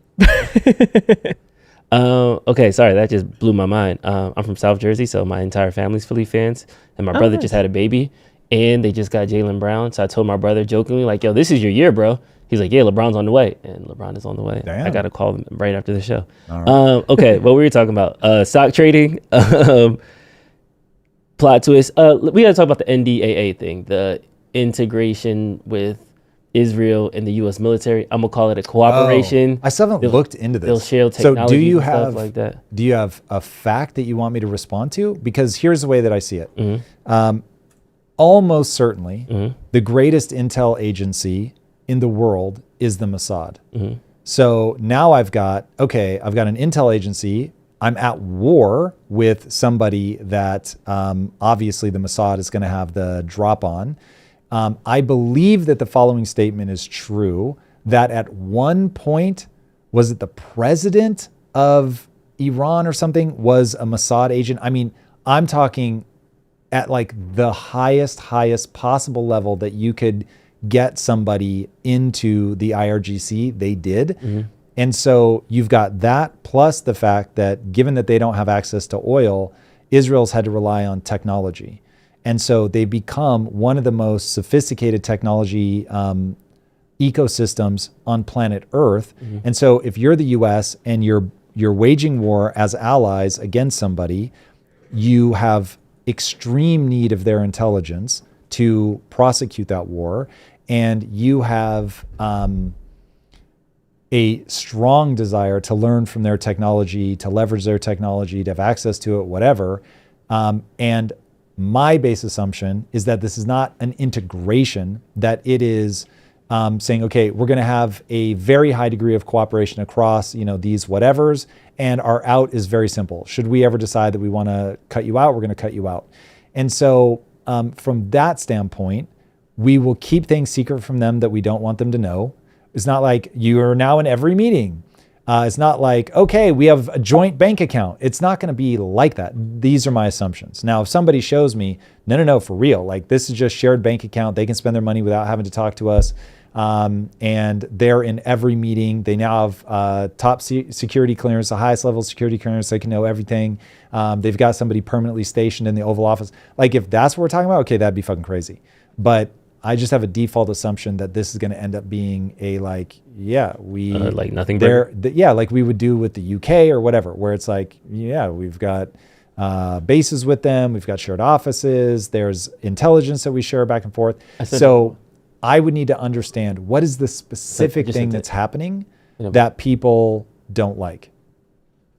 And is it unique to Israel, or is this something that we have with other countries as well? It is unique to Israel. I think that the level of unique is the sharing of the AI technological resources and things like that. So the Iron Dome thing is different. Whereas with Iron Dome joint project, it's over Israel, it's over us. We kind of got something out of that deal. Where this one, I think the thing that gives me the ick is the AI integration of it. And is it like, can they back end access to us because they are the greatest spy agency? So while yes, I would like to say, what does your agent know? What does my agent know? And we talk over a coffee in Geneva. That's different than saying your systems has access to this thing, but it can't access this other thing.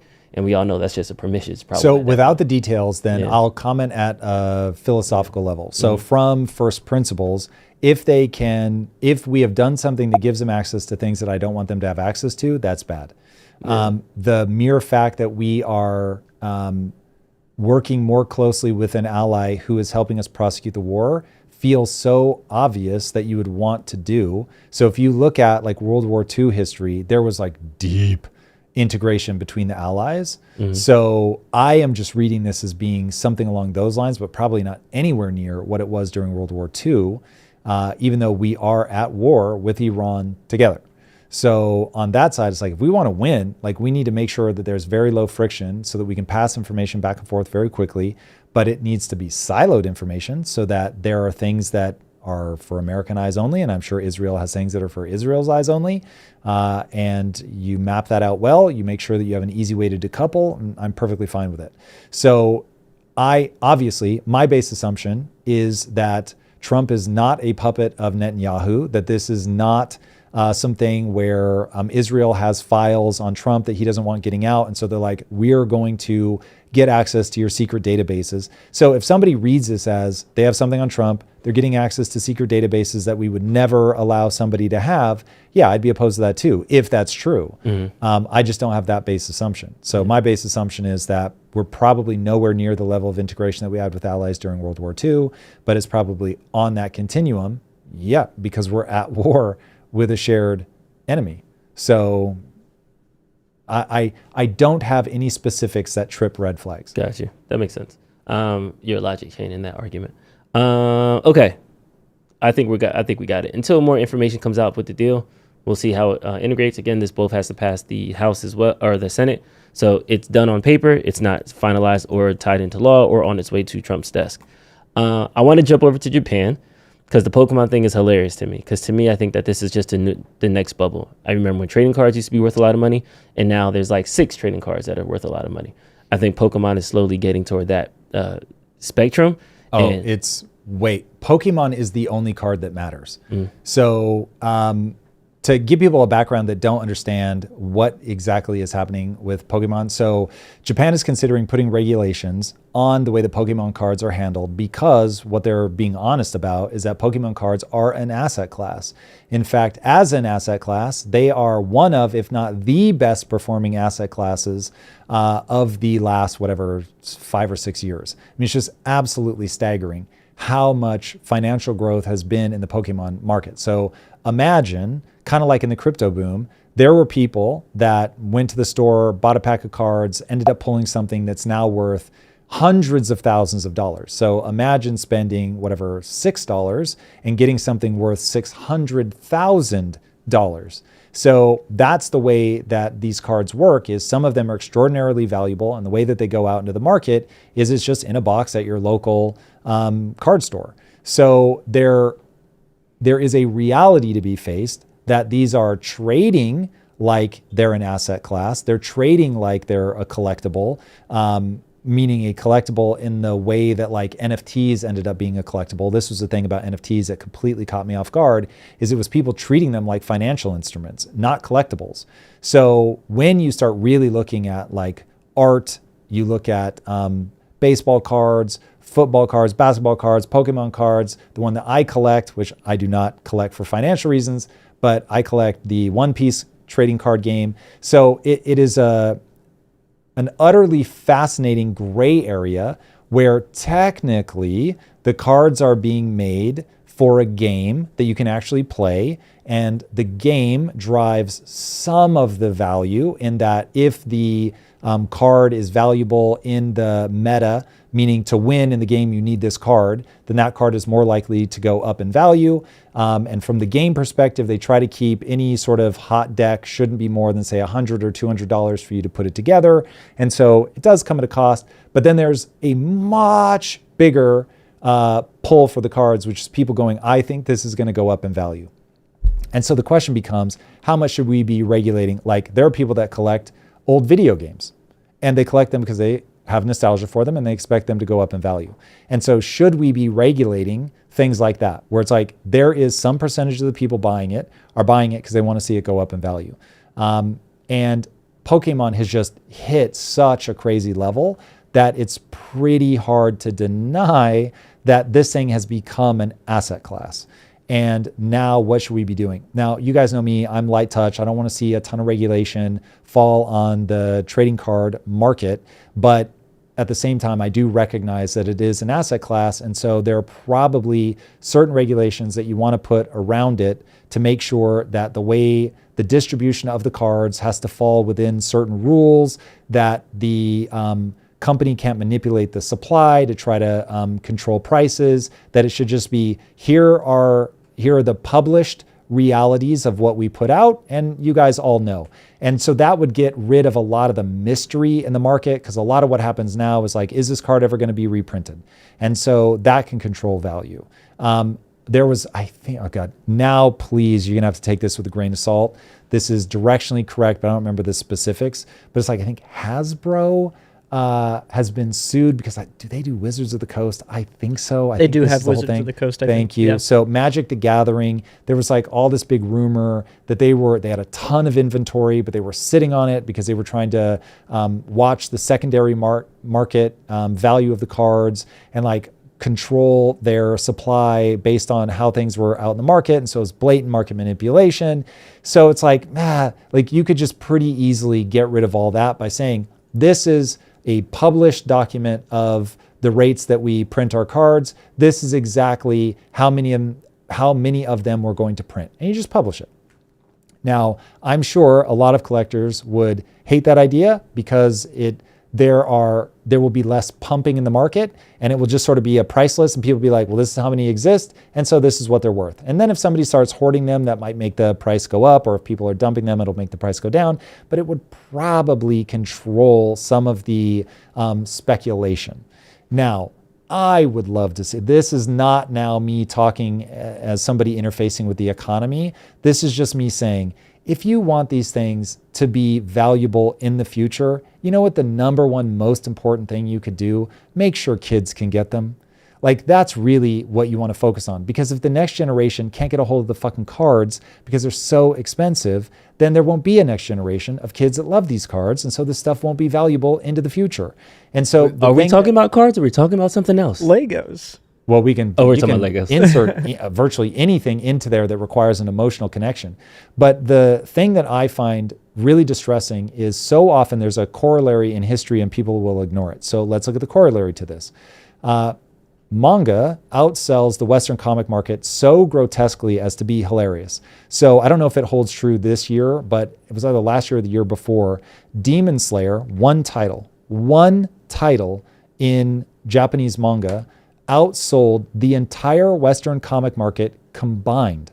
So I'm talking Superman, Batman, Wonder Woman, Spider-Man, Teenage Mutant Ninja Turtles, the X-Men, literally every single title grouped got outsold by one title, Demon Slayer. It was in 2020 with 82.3 million copies globally in a single year. Thank you.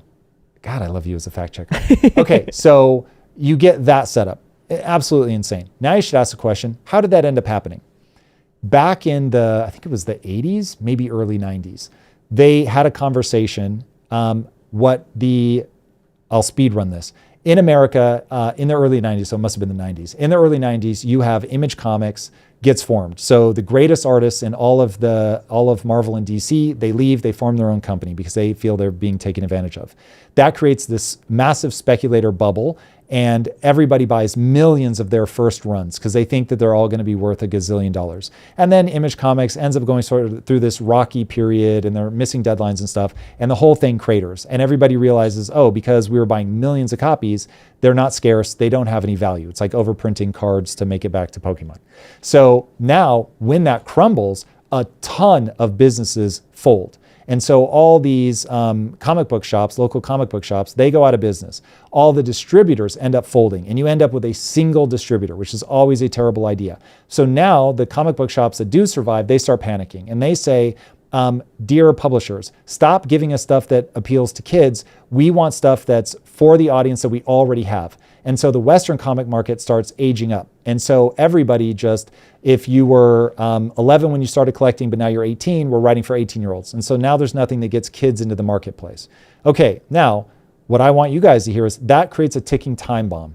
Because what happens is now your age group is just getting older and older and older, and eventually they stop paying attention to the hobby, they start dying off, which puts more economic pressure on the stores that exist. And so they scream even louder, don't make things for kids, just give me stuff for my new audience. Japan actually holds a meeting. It's a company called Shonen Jump, technically Shueisha, but anyway, people know Shonen Jump. So Shonen Jump, they get together and they say, hey, do we age up with our readers, or do we say, yep, you're going to age out? That's perfectly fine. And Shonen Jump is always and forever going to be for 11 to 15-year-olds. And they expressly say, we're going to remain just for boys and for that age group. And because of that, they continue to be a global phenomenon, because every year they've got a new kid that ages in, and a new kid that, as they grow up, still has a massive affinity for those old properties. And so that's why the Japanese market ends up just absolutely destroying. Plus, they did not get the DEI memo, largely because they're speaking to kids, and that's never going to go over with kids. You have to be archetypal. And so with all of that, they keep getting new kids excited. So their market just keeps growing and growing and growing and growing and growing. And then kids in America realize, oh, there is something for me. It's just not in the Western market. It's in all these cool things that are being put out of Japan. So whether that's One Piece, Jujutsu Kaisen, some of the just like perennial sellers like My Hero Academia, just like absolute monsters. Demon Slayer being the top of that heap. So now globally, people are like, well, if America's not going to export their culture for kids, we'll go to Japan, which is exporting culture for kids. So you got to get the kids. And watching people like fucking nose tackle each other in a Walmart because they're a scalper and they want to go make a ton of money off this makes me want to headbutt somebody. So I would much rather see these guys print a ton of cards. Nice. They're very loud. And if that was as loud for the viewing public as it was for me, that was aggressive. Sure that was not fun. Pretty aggressive. But when you get the kids that love it, and it's like, it means what it means. So if you are publishing, even if it's like a secondary format of the cards to make sure that kids can always get into this. And then you say, if they all preserve their cards, these are going to be worthless. But if they treat them like they're disposable, the nature will over time make them valuable. This is exactly what happens with Shonen Jump. If you guys have never seen it, obviously I've got a fetish for Japan, so whatever. But they're on shelves everywhere all across Japan in like gas stations and stuff. This big, thick, super cheap paper print, all in black and white of these manga. And then kids vote. And if you say that you like, they literally fill out voting cards and mail them in. It's fucking wild.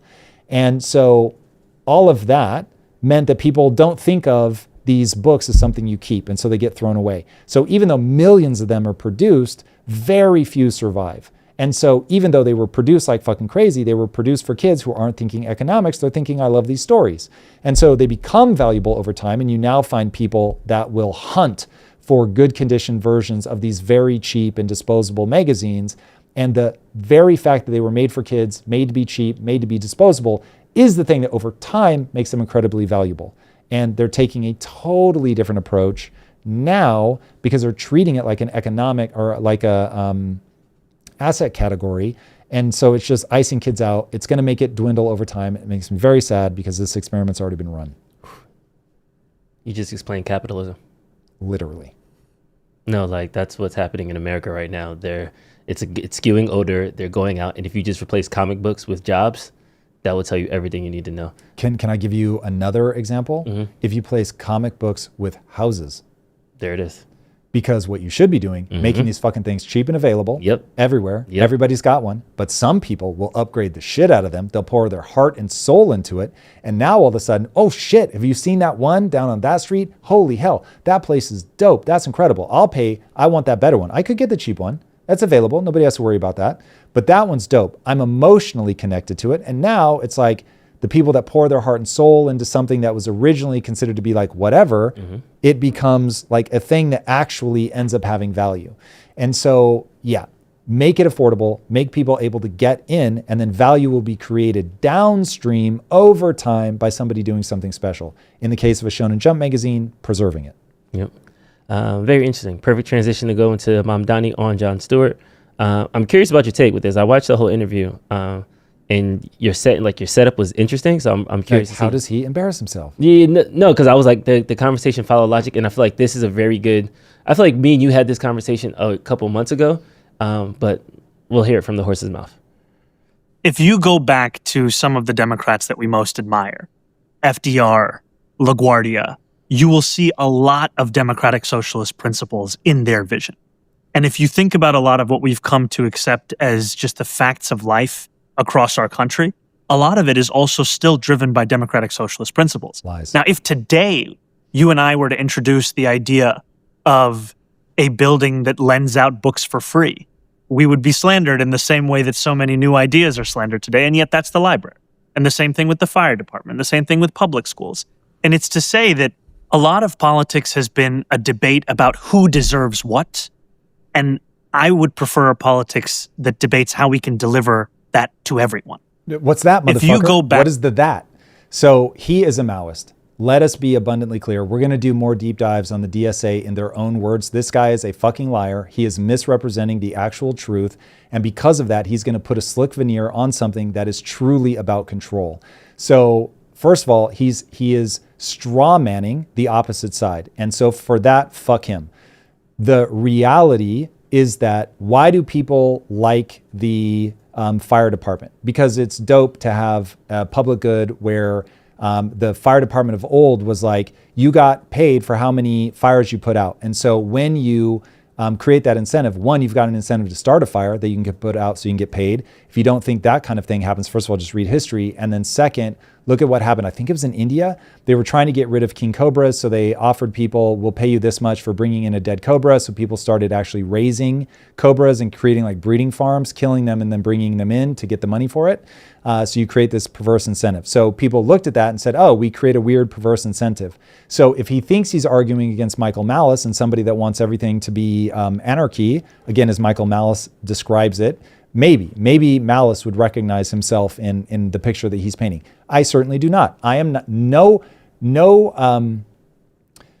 fan of America and the let's call it the founding fathers' vision of American capitalism, is arguing for having no government assistance. Okay, so we're going to have the government.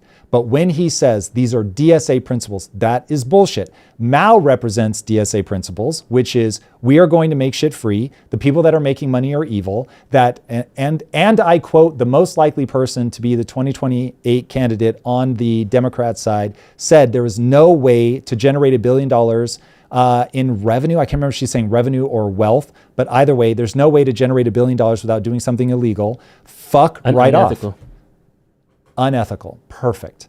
So literally fuck you. That is absolutely nonsensical. Not only is it possible, I have fucking done it. So I don't even want to hear that you're doing something unethical. That is bullshit. Now, if you want to point to what you think I have done that's unethical, I'll happily go to battle on that.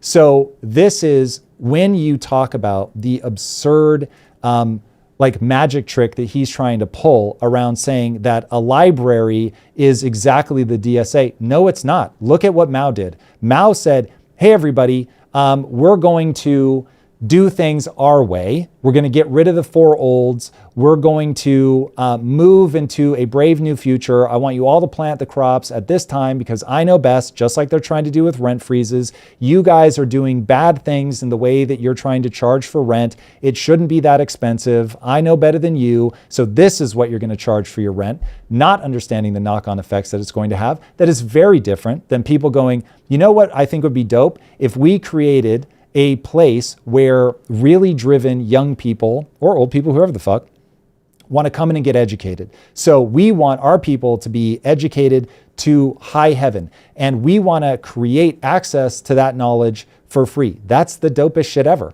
And now people can go learn. And if you're asking me if I would be willing to pay tax dollars to make sure that, for instance, kids have access to the internet, yes. If you want to know if I would put tax dollars to make sure that kids have access to AI, yes. So there are things for sure to make sure that the next generation is educated. Would I put money towards making sure that the fire department isn't like there aren't 6 fire departments competing for that house fire? Yes, of course. Like it's a better world. It's a more stable foundation. If you're asking me, am I willing to do things that are going to break the engine of prosperity? This is where he is either dumb or evil. Either one is completely disqualifying. And if Jon Stewart actually can't see the difference between freezing someone's rent, which has already been tried, remember, this experiment has been run and it ended up in the most horrific conditions in New York. It wasn't even like this was run somewhere else. It was actually done in fucking New York. So you can't have the cost of running something be unclamped and the cost to charge for that thing clamped. It's completely nonsensical. From cause and effect, first principles, it is completely nonsensical. Now, he can say it with a smile. He can say it in ways that feel great, but he cannot map it from cause and effect. He can't do it. And that's why at the end of his speech, he just starts saying that or he'll talk a lot about workers and dignity, or he'll say the city deserves better. What the fuck does that mean? Dude, I've seen people in my mindset days. One of the things that ended up driving me fucking crazy was people take obesity for a second.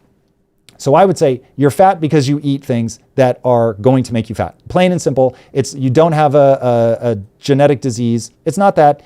You're just eating dumb shit. There were no obese people in Auschwitz. Why? Because ultimately this comes down to caloric deficit. So you may not be willing to do the things you need to do to get lean. Fine, cool, go enjoy the ice cream. I don't have any moral compunctions with it whatsoever.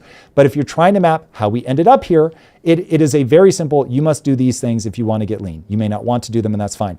If a city isn't willing to do the things it needs to do to be prosperous, it will not be prosperous. It does not matter if the city feels that it is entitled to eat the ice cream. If you eat ice cream, you get fat. If you eat too much of it, let's be very clear. So on that, what the fuck does deserve have to do with it? And when I would be doing mindset with people and I would say, hey, I want to help, they would fucking come to me and they would say, hey, I have this problem, help me overcome it. Cool. I want to see you succeed. Here's what you have to do.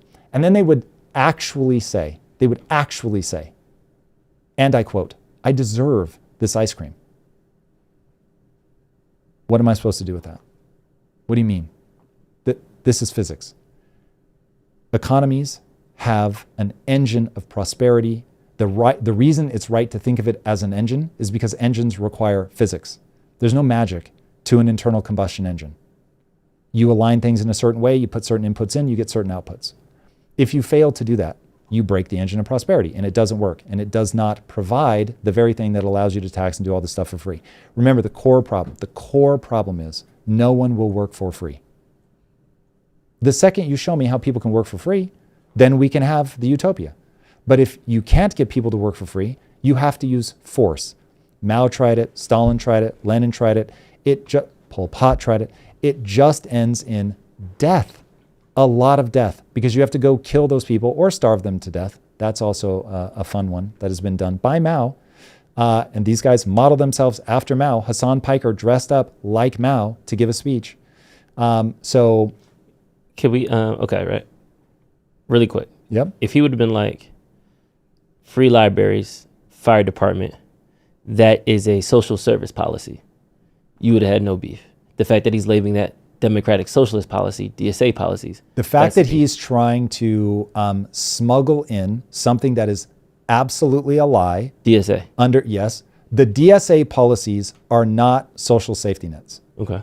The DSA policies are, we are going to take over the means of production. We want to abolish the Senate so that everything can be done by pure who has more people, literally breaking all of the things that work in a democracy. They will do that to gain power, and then they will clamp down on people. As they say, you can vote communism in, you can't vote it out. The first thing they do is then they say, we don't need elections anymore. We can't have anybody fuck this thing up. Yeah. And so now that we've got it, we fought so hard to get here, we've got to abolish all these other things and just make those checks and balances impossible. Boys and girls, you need only look at the direction of travel. These guys tell on themselves every fucking day by who they celebrate. They are Marxist-Leninists. Watch how that has played out in reality. It's fucking crazy. Yeah. So this is one of those things where the person is telling you, I'm going to use different people who are far worse, far much less worse, but have a way worse reputation to explain to you what's happening. So they go, okay, my hero is Ted Bundy. And I'm opening a women's shelter, and it's called the Bundy Women's Shelter. And, you know, when people look back, few people have done more for women's rights than Ted Bundy. And then you want to cut to the shot from of Leonardo DiCaprio snapping his fingers and whistling and pointing at the screen. You're like, hold on, Ted Bundy was a fucking serial killer. So, and he killed women. What are you talking about? So for you to celebrate Lenin, Marx, Stalin, Mao, dude, they are mass murderers they are unrivaled, except by Genghis Khan. They are unrivaled in human history. So what are you talking about? How are people not freaking out? If they said our hero is Hitler, people would have the right response. But Hitler was not as effective at killing people as the people they celebrate. And so I'm just like, dude, this is too weird. This is too weird. In fact, I'm gonna strip all the emotion out of my voice for a second, because when I hear things like this, and it's a thing that happens right in people's faces, and I'm like, why didn't anybody point this out? So let me point it out. Because I'm like, the rebuttals are always just emotional. Let me give it to you completely unemotional. The DSA admires Mao. The DSA admires Stalin. The DSA admires, of their own admission, Lenin. The DSA admires Marx. They have an oppressed versus oppressor lens. No matter what words come out of their mouth, that is their lens. There is the oppressor and oppressed in every relationship, and we always fight for the oppressed, and we are always opposed to the oppressor.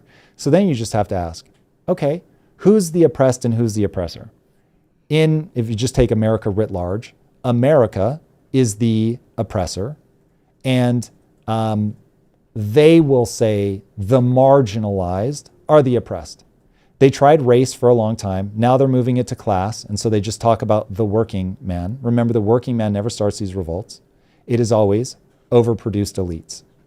The reason overproduced elites gravitate towards Marxism is it is the religion is the right way to think about it. It is a religion masquerading as an economic philosophy that is built on resentment. So even take Steve Keen, who really believes that Marx is one of, if not the, I think he'll go all the way to the greatest economic mind ever.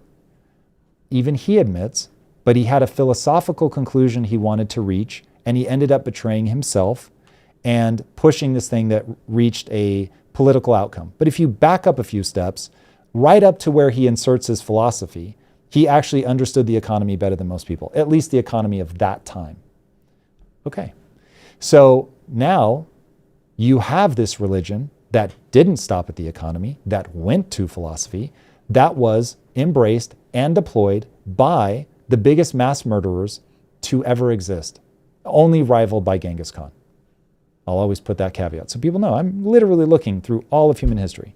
So now, when people have, because of the far left, march through the institutions, meaning, as they say, history is written by the winner. Curriculum is written by the professors. If all of your professors think Marx is great, if all of your professors think Lenin is great, if all of your professors think Mao is great, then kids that come up through that institution will think all those same things. And so even though Mao killed at least, nobody estimates less than 45 million. Some people will push it all the way up to 80 or 100 million, but let's just stick with the low estimate. Mao killed at least 45 million people himself. All of World War II only killed like 56 million. Hitler himself killed way, way, way less than that. And so Mao alone, forget Lenin, forget Stalin, Mao alone killed 45 million people. So they celebrate him. And it doesn't trigger any alarm bells. And that's the part where I'm like, guys, think of it as a test. Mao ran a test for us. And he said, I want to see what happens when you take this Marxist belief system and you deploy it at scale. Lenin did the same thing for us. It kills relentlessly. Pol Pot tries it. It kills relentlessly for the reasons that I've said. That you end up having to do it by force because you break the engine of prosperity. So you break the engine of prosperity, everybody's life starts getting worse. They're able to afford less. There are fewer things on the grocery store shelves. In the case of the Bronx, when rent freezes were tried back in the 70s, people were just burning the buildings down. So eventually people go, this isn't working. And at that point, you can't just say, oh yeah, you're right. Why? Because you'll lose power. And this was a game of resentment and power acquisition from the beginning. That's why Marx spills over into philosophy instead of just sticking with the economics. So now you have a religion of resentment that becomes a way to acquire power. Once you acquire power to maintain it, when the economic system doesn't work, you can't win people over because you've made their lives better. You've made their lives worse, materially, measurably, obviously, repeatably. You've made it worse. So they'll rebel. So your only option, if you want to retain power, which was your goal in the first place, is to start killing them. Now remember, Mao, while his people were starving to death by the tens of millions, was exporting grain. Why was he doing that? So that he could live in a mansion and make sure that he always had food. I don't know, read the books about him. This is not me making this up. I'm giving you like the just top layer greatest hits. Like the dude had his own, he sent his own son to die. He left his wife, didn't tell her he was leaving, left her in an area that he knew the military was about to come and obliterate, so she died. I mean, the shit that this guy's done is fucking insane. He's one of the most evil human beings ever to live. And you have Mamdani, who is very good at smiling, who is very good at propagandizing and speaking as if he's coming from a place of love. The DSA is not social safety net. The DSA is Marxism. Marxism is what we just talked about. It is a philosophy of resentment, masquerading as an economic principle that doesn't work. It's been tried. So that's where the pushback needs to be extraordinary. We need to be very intellectually robust and muscular in our absolute unrelenting and ever-repeating takedown of these ideas. They are sinister and they are being masqueraded through something that they aren't. Likening Marx to the library is the craziest shit I've ever heard in my life, likening solving the perverse incentives that would arise if you try to use capitalism for firefighting, and saying, as if the other side is saying, oh, no, we want a perfectly free economy embedded inside of anarchy, isn't real. I don't know who you're arguing with. It certainly isn't any respected and vocal proponent of America and capitalism, because nobody is saying that. And so the level of absurdity, the level of theatrics, the level of lies that are being told is too much to ignore, first of all. And then second, it is way too consequential. Because if America tries to solve its very real problems by adopting a murderous strategy, that would be the biggest catastrophe any of us could face. If, on the other hand, we get honest about the way the engine of prosperity works, we go point at the actual nuts and bolts, like the real, this is the exact thing that's wrong with the carburetor, and if you adjust it in this way, it will start working again. If we do that, then we've got a chance of getting on the other side of this. But lies and emotional appeals, I will not tolerate them. I will not stand for it. They also talked into that interview about how they need different names for things, because they think as soon as you say socialism, people are getting like triggered and they're going back. As soon as you say socialism, people realize what you're actually about. That's 100% true. If Ted Bundy starts renaming rape or murder, it's still the fucking thing that we absolutely despise. And so just because people now know rape and murder is terrible, if you're still going to penetrate somebody against their will, I don't care what the fuck you call it. Rape by any other name is just as evil, in the same way that a rose by any other name is just as sweet. So the absurdity of that is fucking sinister. Like, that is somebody trying to obfuscate. They're onto us. They understand this is bad, and I'm not going to be able to pull a fast one on them. So I need to rebrand it. Fuck you. Yeah, but I also think that nuance doesn't exist, and chat's going to call me a communist, and that's cool. But I also think that there is a spectrum to this, and we have to stop acting like we live in a totally capitalistic free market society in America right now. We live in capitalism light. And I think that the move now is now zero capitalism, as in like zero sugar Coca-Cola, not like zero capitalism. You know, I think we're on that spectrum of like classic capitalism, diet capitalism, zero capitalism. Then we're starting to get to socialists, and then we're starting to get to these other like entities. And while him saying specifically the library is a democratic socialist principle, I get everything you're saying. That monologue is well maintained. The DSA is crazy. Like I said in the past, I have went down that rabbit hole. I agree, no pushback. However, I don't want to lose the forest for the trees and to say that there are social programs that can be implemented today that can help workers directly. There are social programs that can help people. So aggressive agreement. A lot of times when we just play the he said this socialism, we're just painting it with a broad brush, and we're losing the nuance of the things that can be beneficial. I don't want to say that the DSA did this beneficial thing, but I also don't want to say that he keep beating this drum. Here is what's happening. Mm-hmm. Let's say that a woman just got abused. Mm-hmm. You and I both agree that woman needs to get help, and we need to do anything we can, whether we know her or not, to help facilitate her getting help. Mm-hmm. But I'm not going to send her to Ted Bundy's clinic for women. The absurdity of that, I don't care what he calls it. Mm-hmm.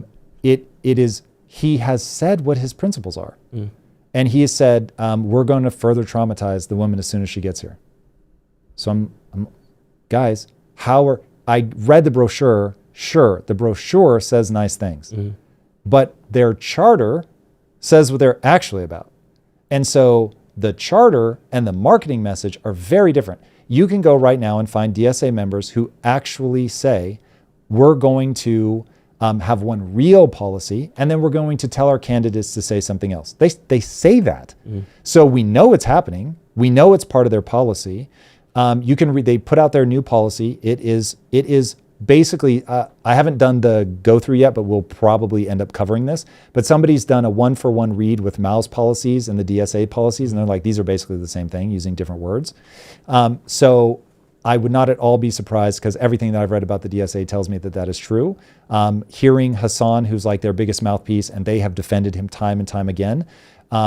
He has said before on camera. I pulled it a couple weeks ago, but we didn't get to it. He said on camera that Mao is one of the greatest leaders in history. Bro, that's so crazy. So we think about how the immune system reacted to the way that Kanye was talking about Hitler. Mm-hmm. Yeah, good. That's a good reaction. But we don't have anything like that for Hassan or anybody else going to bat for Mao. It's the craziest shit ever. So anyway, no matter what words they use, Gotcha. it doesn't matter. We both agree that woman needs help. So we need to go, okay, what does a woman who's been traumatized actually need? Mm-hmm. This is not a choice between no help or Ted Bundy. This is a question of, we can just rule Ted Bundy out. That's anti what we need to do. So now just forget about that. That's not going to happen. That's worse. That's infinite trauma. That is murder. That's literally. So set that all aside. Now look at, okay, what are we actually going to do? What is actually going to help somebody? And that game needs to be engaged with. It's precisely why this show exists. I talk about this endlessly in terms of what we need to do to actually help workers. But I would just like to remind America, the DSA hates workers. The DSA hates the working class. Facts. I'll show it over and over and over and over and over and over and over, but that's just a factual statement. Now they're going to say the opposite, but just like Ted Bundy hates women, no matter what he tells you, the DSA hates workers. We have some supers. Yes, we do. Big Digglers says, 1, ground troops or ground bots. I hear dem AIs are improving. Maybe we just send in the sex bots. 2, dumping USTSs. Tom, be sure you're not citing MTM losses as sales. This is one of the most common ways to ID idiots in the space. I'm going off of sales, if you're talking about China. So yes, if you're saying, I'm not even sure what you're saying. If you're saying benchmarked against gold or something like that, where it's losing value and so it looks like total value held or wealth held in it as compared to gold or something else is going down, I don't believe that chart makes that mistake. If it does, great catch. I'll certainly look at that, but I don't think so. So great point. Don't think I'm succumbing to that, but I will certainly double check. And then there was another part to that I wanted to get to. This part 2, it was the sex bots. Yeah, sex bots, or he hears Dems AIs are improving. Yes. So war will be increasingly done with AI, but eventually you either have to break human bones or things that humans care about. So it will be less sort of front end casualties, but there's still, just look at how much life is being lost in Ukraine and Russia.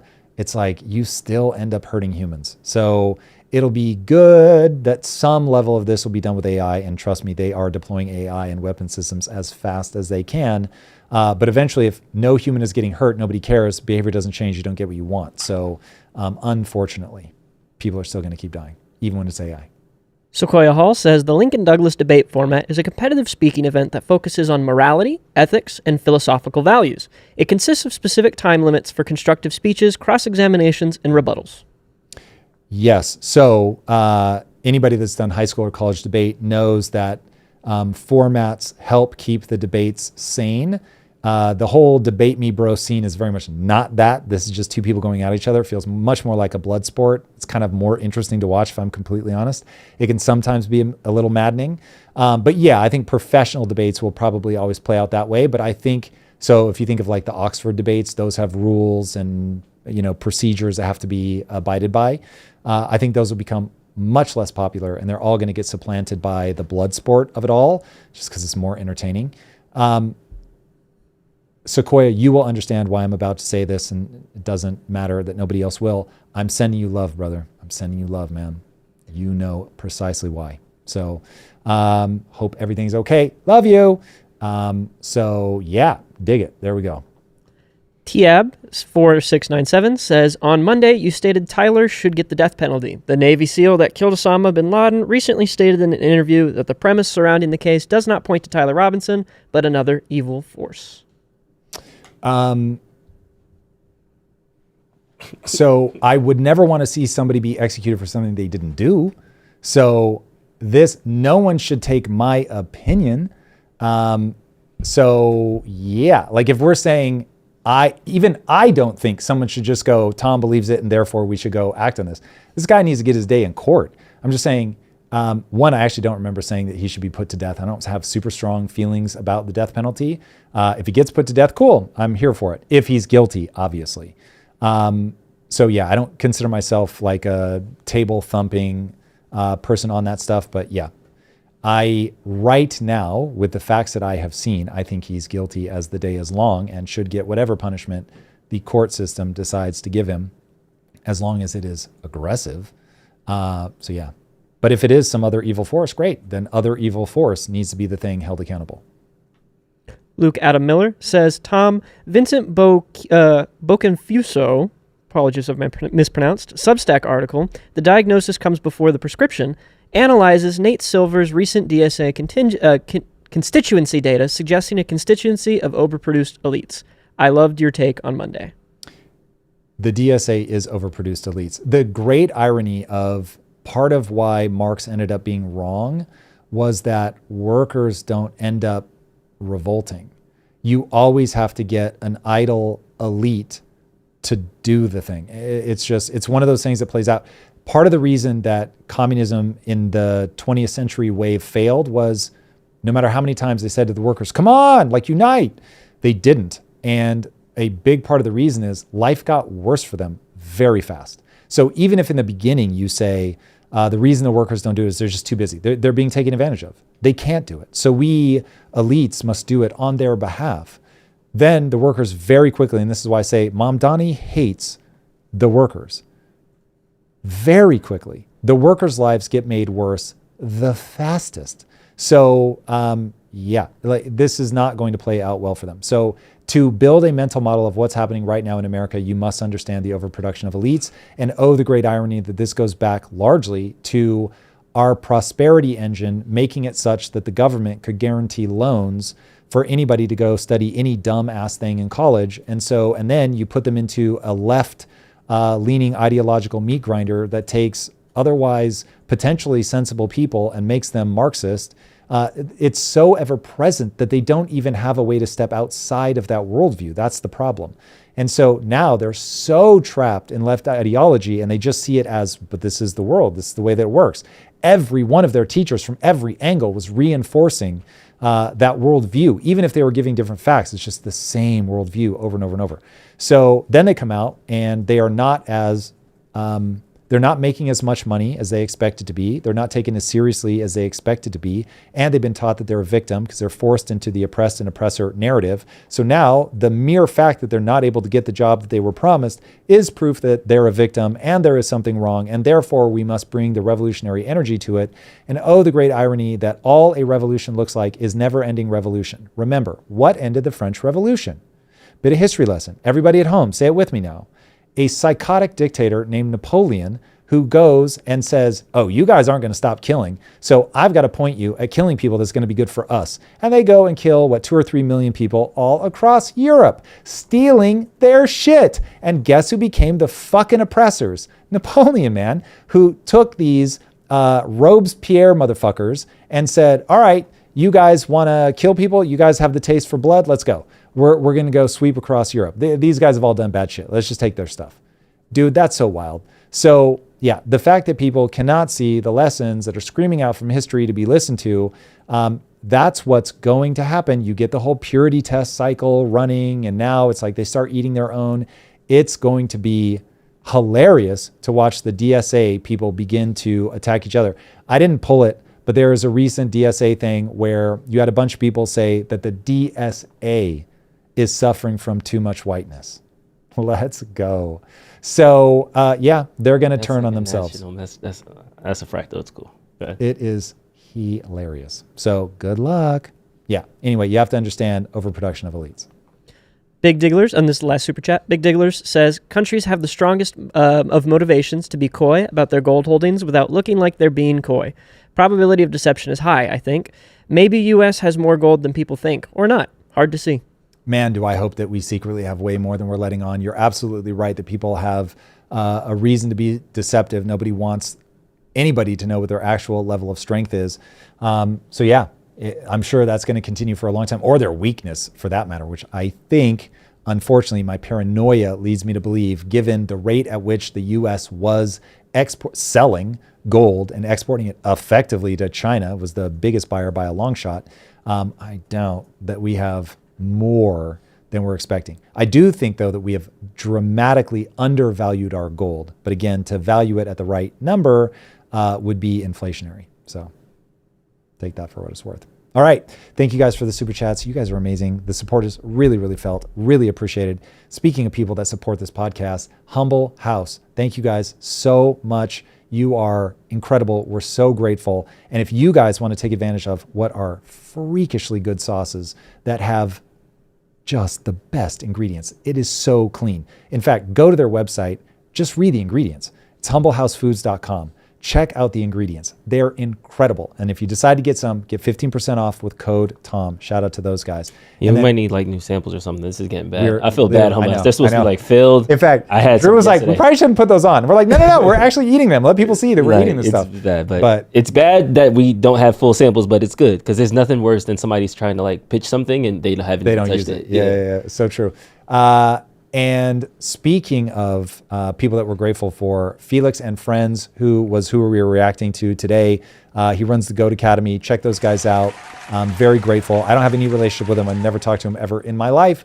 So Felix, if you happen to see this, thank you, man, for putting together another quality video. I've seen a ton of your stuff. All right, everybody, we've got another ITU AI Masterclass coming up August 5th at 1 p.m. Pacific time. Let me show you how to launch a company using AI. I use AI all the time.